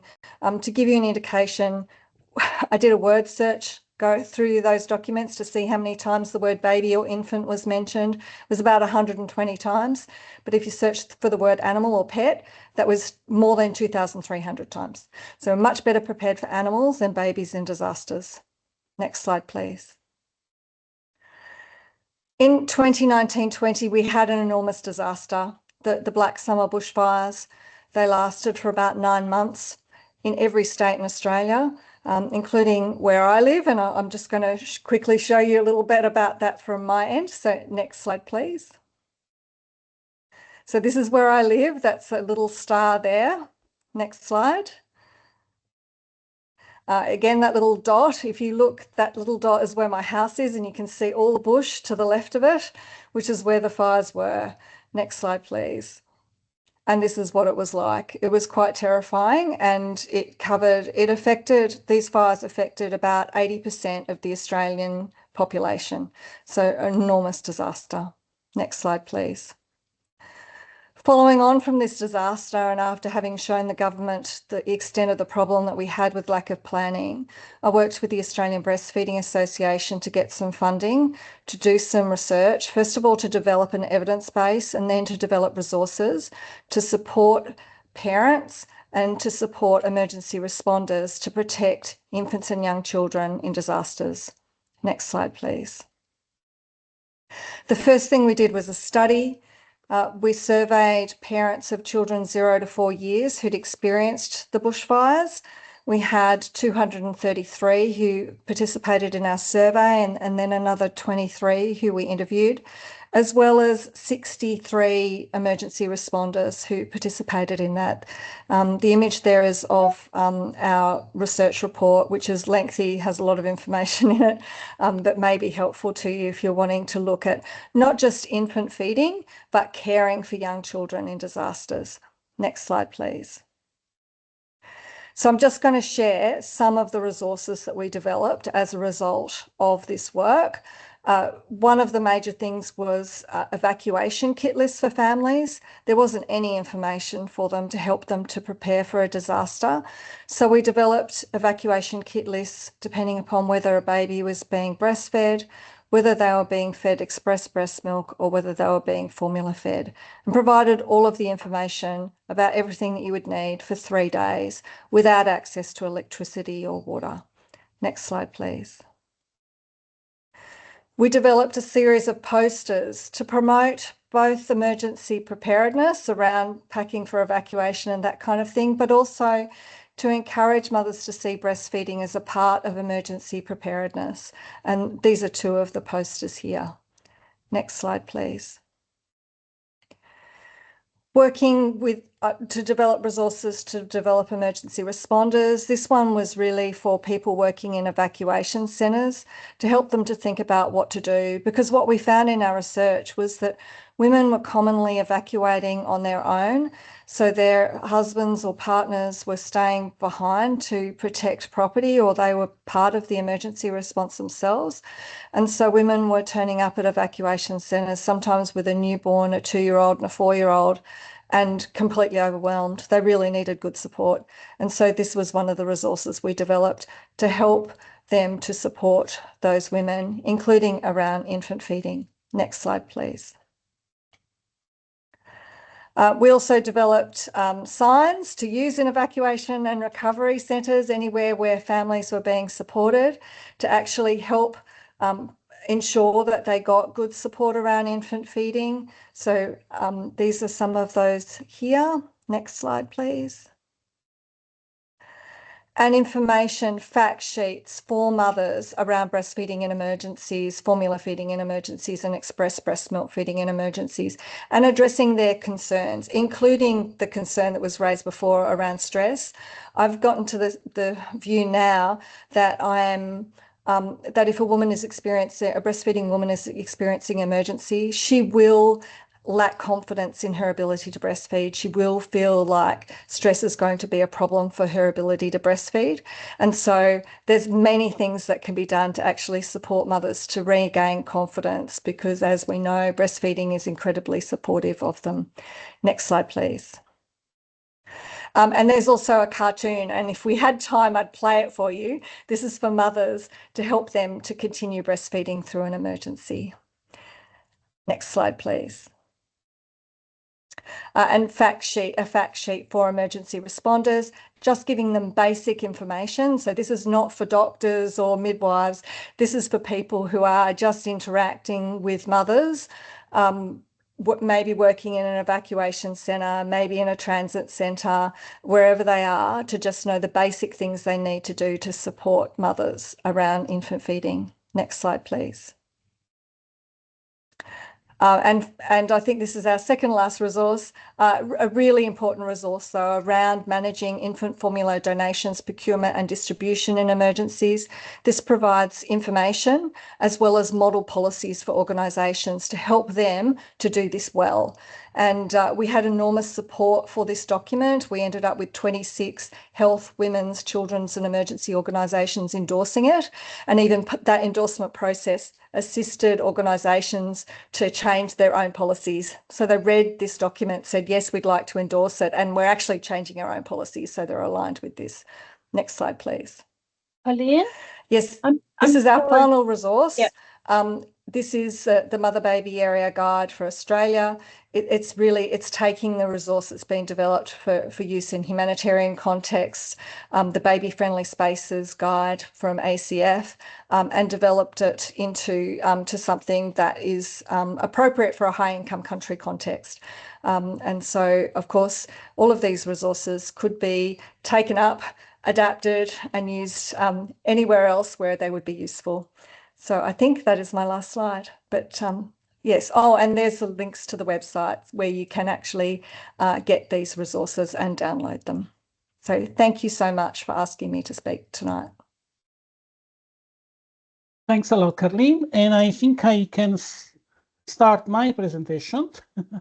And this is a presentation on behalf of the FHI 360 Ukraine team that unfortunately has completed the project and could not be here today. So it's about bridging IYCFE, infant essential feeding in emergency, and artificial intelligence, an innovation that we have been working on in FHI 360 for the past couple of years in an emergency response with the crisis response team in Ukraine.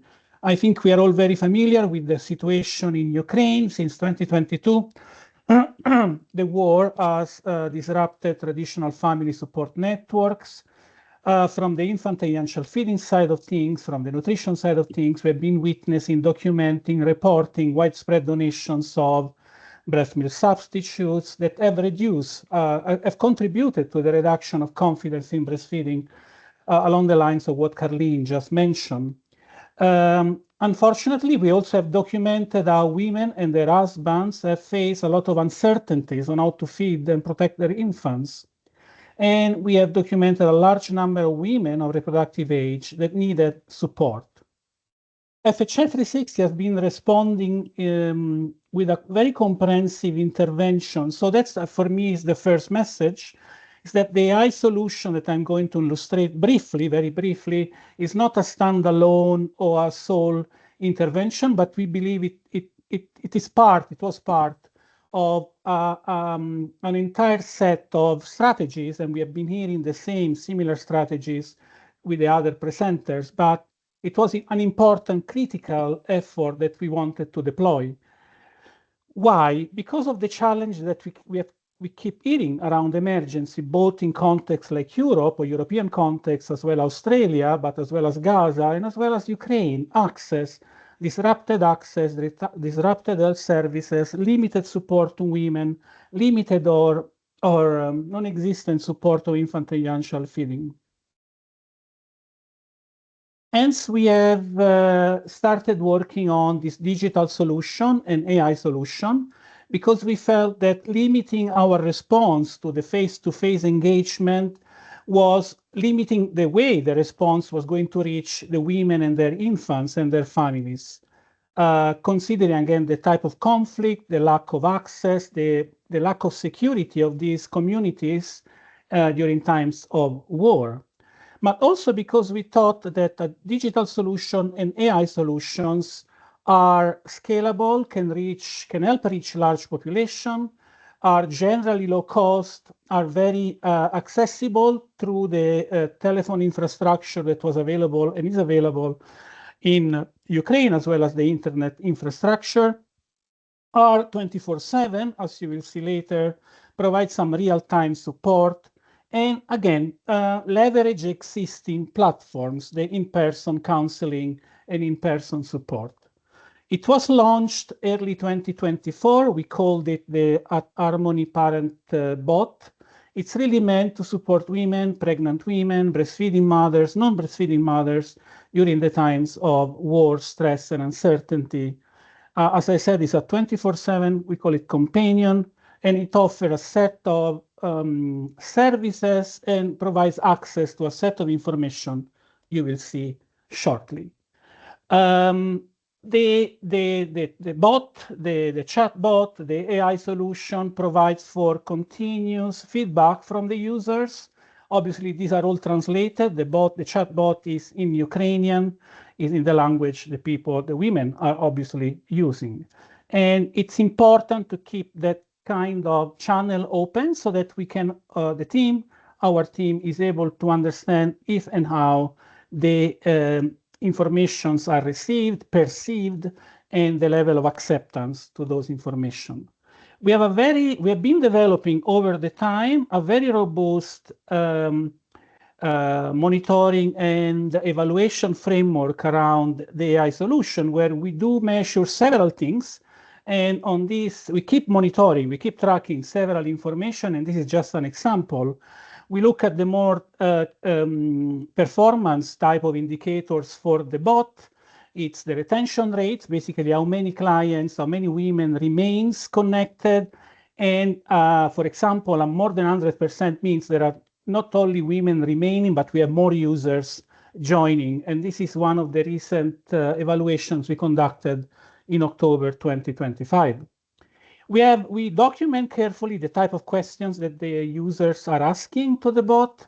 We document also the effectiveness of the bot, and that's, for example, what we call it, what is captured by the bounce rate, the capacity of the AI to respond to the questions of the women, of the users of the bot.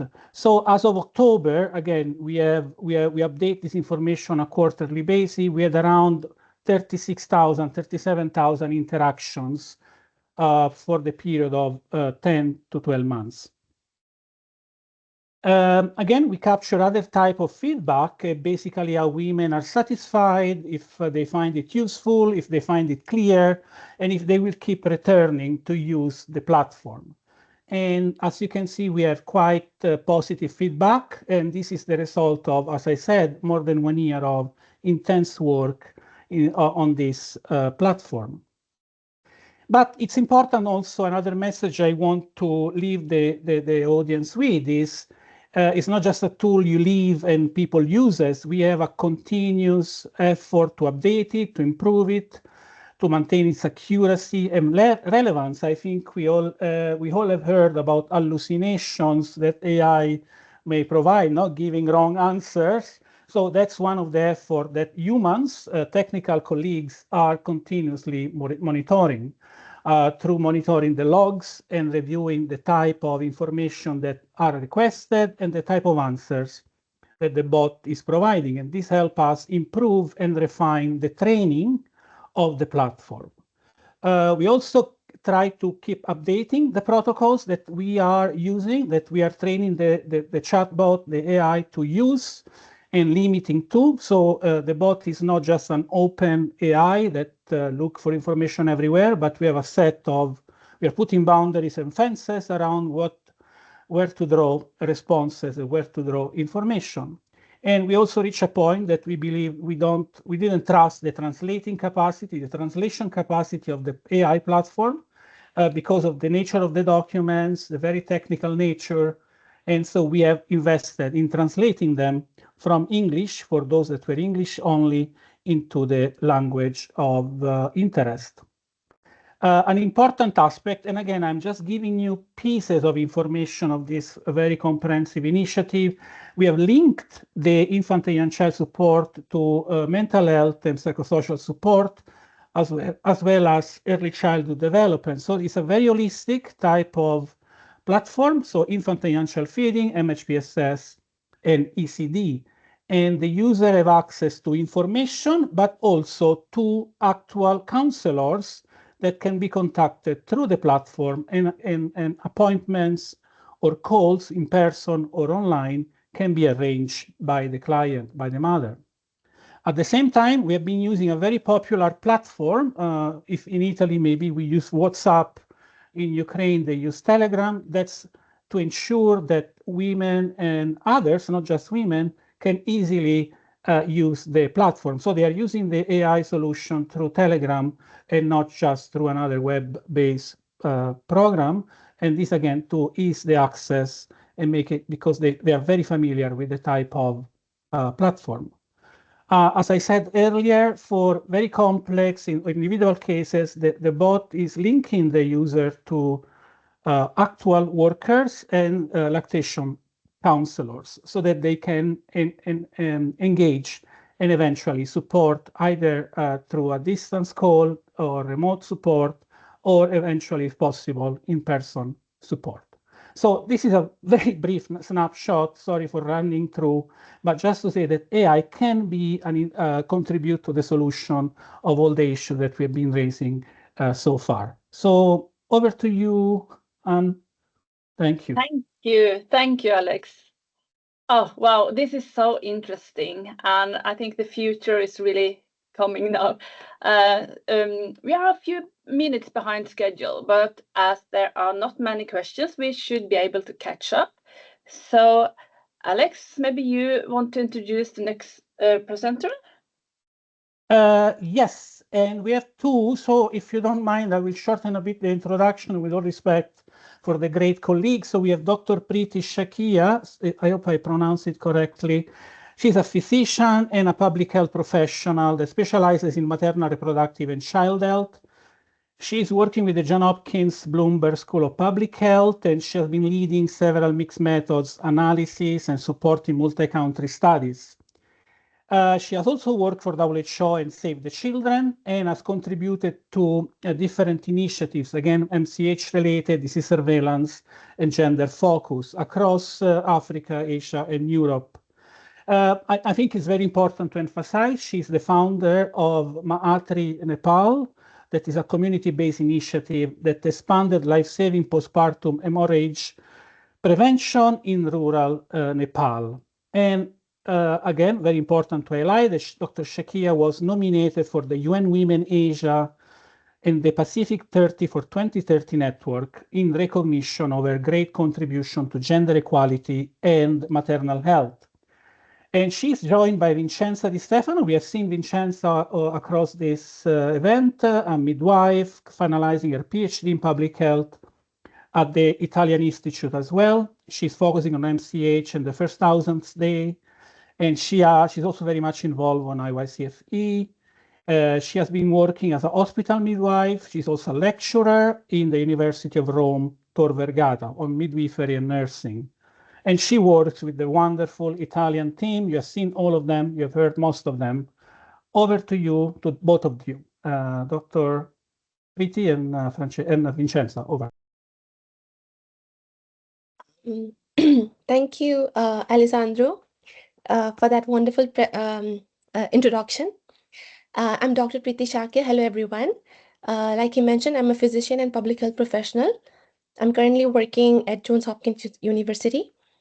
The work that I'm going to be presenting today was done in collaboration with WHO Regional Office for Europe as part of my practicum project for Johns Hopkins University. I'm very happy to be part of this important dialogue and continue to advocate for such an important topic about inclusion of breastfeeding practices in emergencies. So I'd love to present my insights from the work that we've done. Next slide, please, Vincenza. So emergencies, we've already spoken about and looked over through many presentations beforehand, but emergencies, both natural and man-made, affect women and children disproportionately. Over 75% of refugees and displaced populations are women and children in times of crisis. So statistics suggest that from 1995 to 2015, conflicts alone have resulted in over 10 million deaths of children under the age of 5.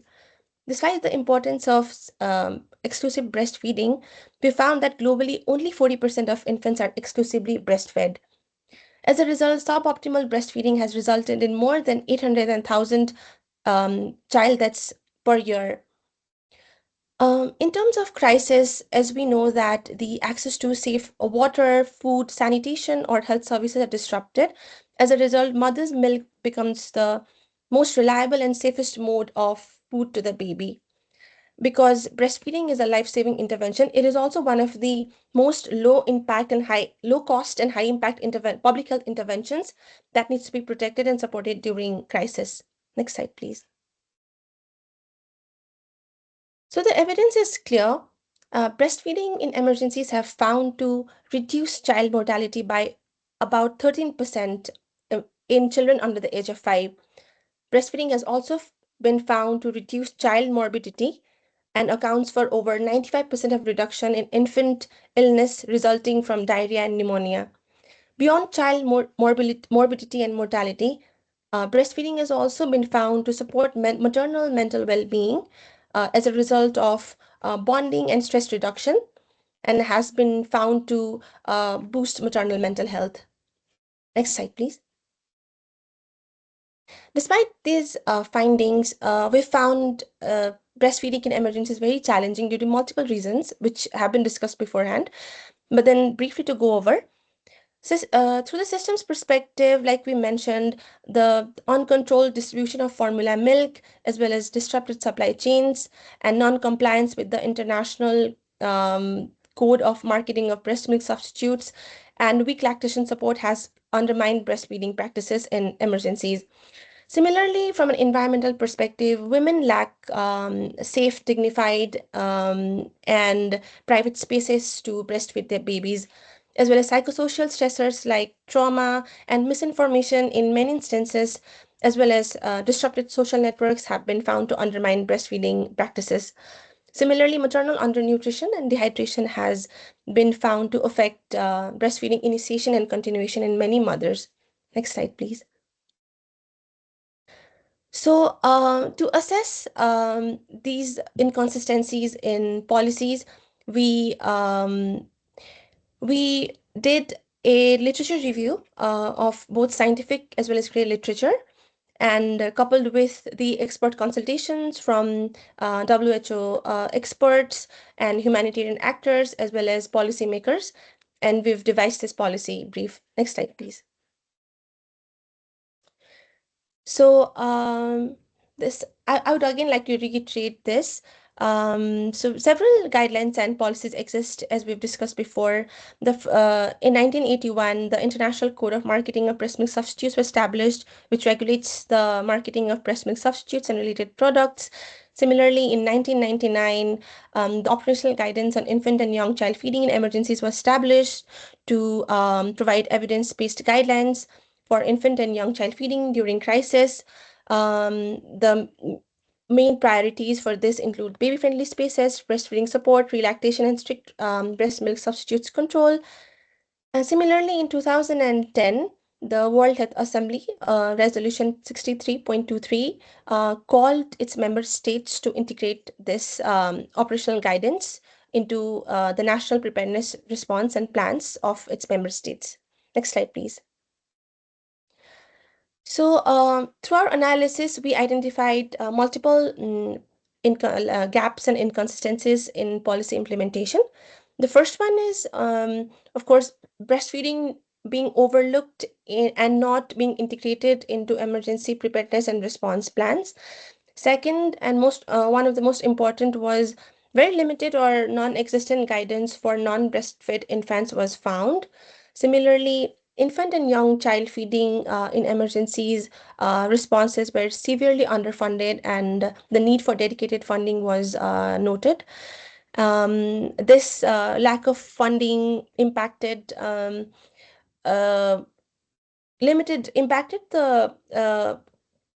resources for breastfeeding support, like skilled lactation personals or preparedness kits in terms of crisis.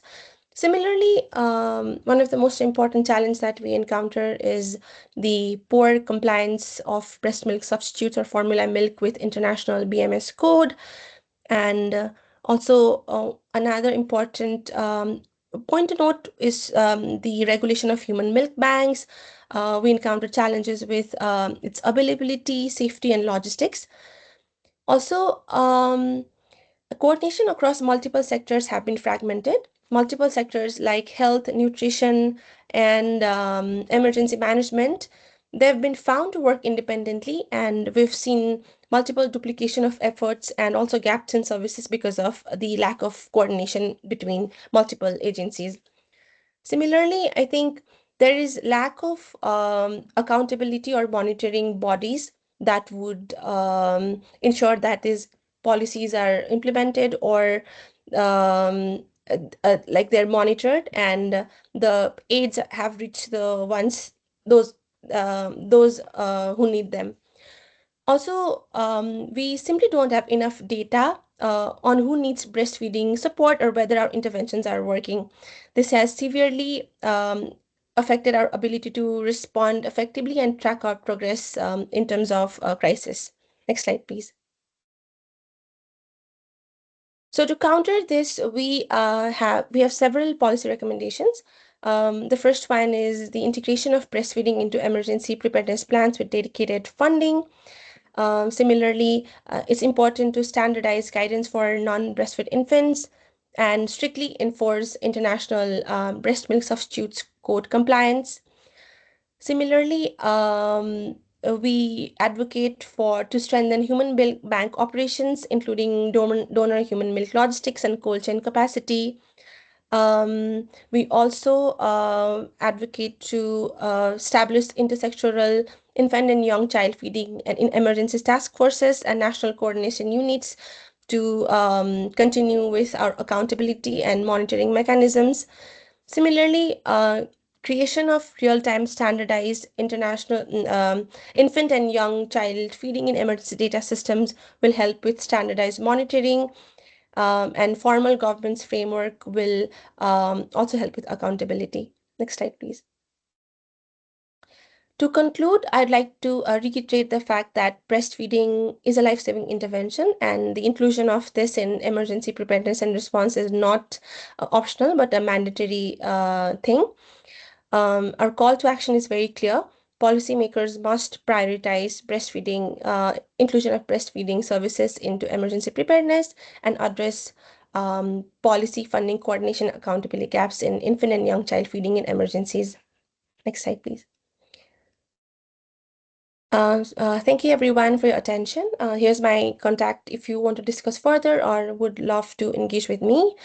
I'd like to pass on this presentation to Vincenza, who's building off on this work and gearing up towards publication of this policy brief. Over to you, Vincenza. Thank you, Preeti. Good afternoon, and thank you for staying until this time. It's a pleasure to be here today, and I'm happy to continue after your interesting results. So this is my declaration of absence of conflict of interest. And we start, so why this work?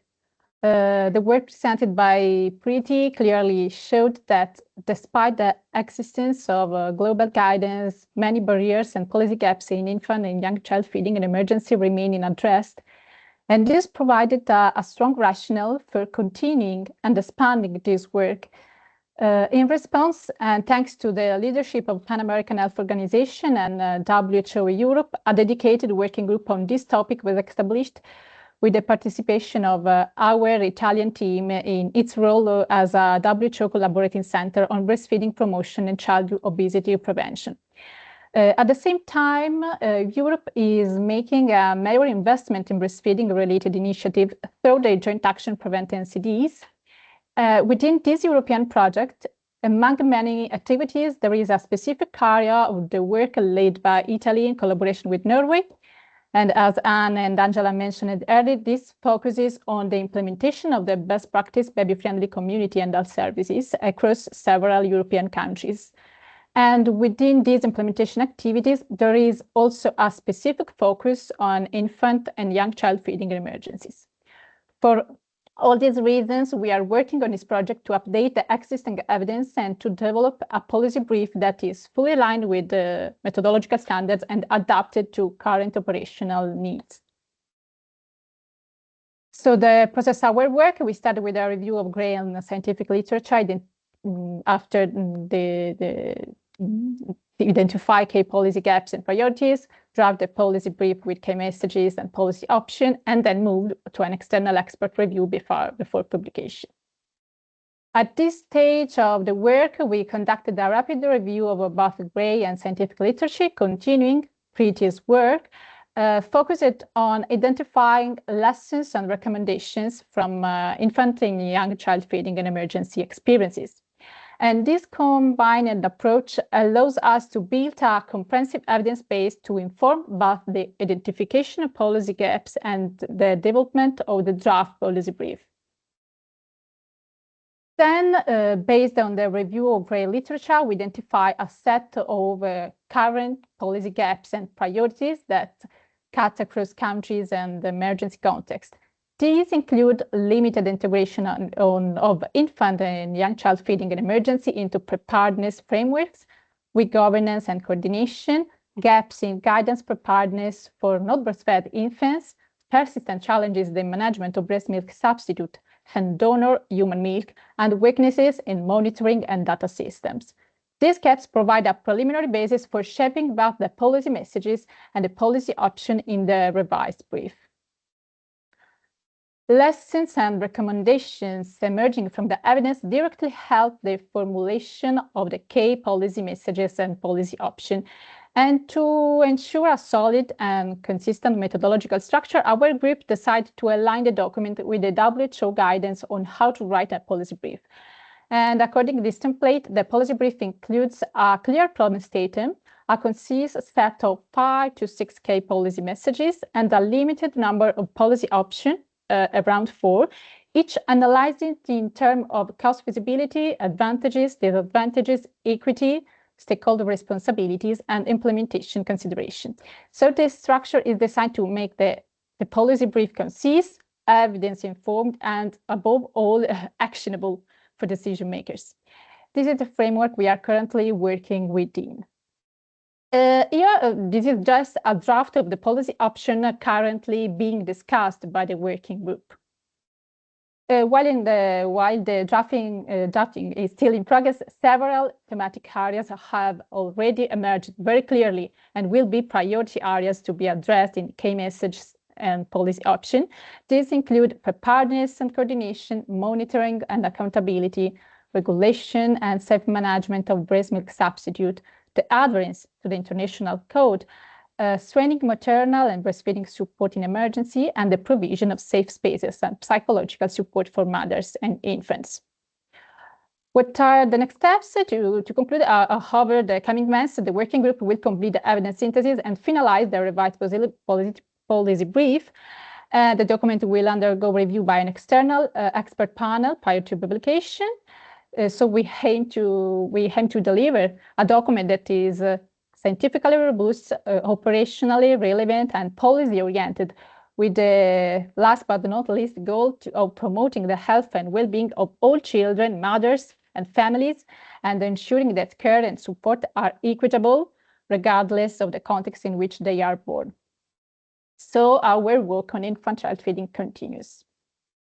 Thank you. Thank you very much for being here, especially for those of joining us from countries where it's very early in the morning or very late in the evening. And I take the floor to Anne-Margrethe and Alessandro. Thank you. Okay. We will need to skip the final Q&A and move to the closing session, but I see that most questions have already been addressed in the chat, and we will follow up with responses to any remaining questions. And I also see that many useful tools and links have been shared in the chat. Thank you for your contributions. So to wrap up, we will now hand over to Anna and Angela for the closing remarks. Thank you. Thank you. Thank you to everyone for being still here. Just to be brief, I'm impressed by the amount and the quality of what we've shared. I think now we just need, we need first of all to enjoy our weekend, and then to roll up, how you said, Alessandro, to roll up our sleeves. And next year to try to put all together. And what I learned is also that policymakers are not there to wait for us. We have to be ready to take advantage of the windows of opportunities when they arise. So this is something that we will think with the Norwegian team, and of course provide some tools, and we would really love to continue our collaboration with the Infant Feeding and Emergency core group. And yeah, I don't think I will be longer than this. I don't know, if you have anything else to add. No, I would just like to say thank you. It has been a great webinar. I've learned a lot. Yeah, and we will follow up. Okay, we will follow up. Yeah, I think that's all. No, we had the final, but I think time is over. Okay, so that's all. Thank you so much. Enjoy holidays for those who are going to on holidays, and yeah, from Norway. That's nice. Okay, and you will find all the recording and the materials on the website of the Joint Action. Thank you so much. Bye. Bye-bye. Bye-bye. Bye.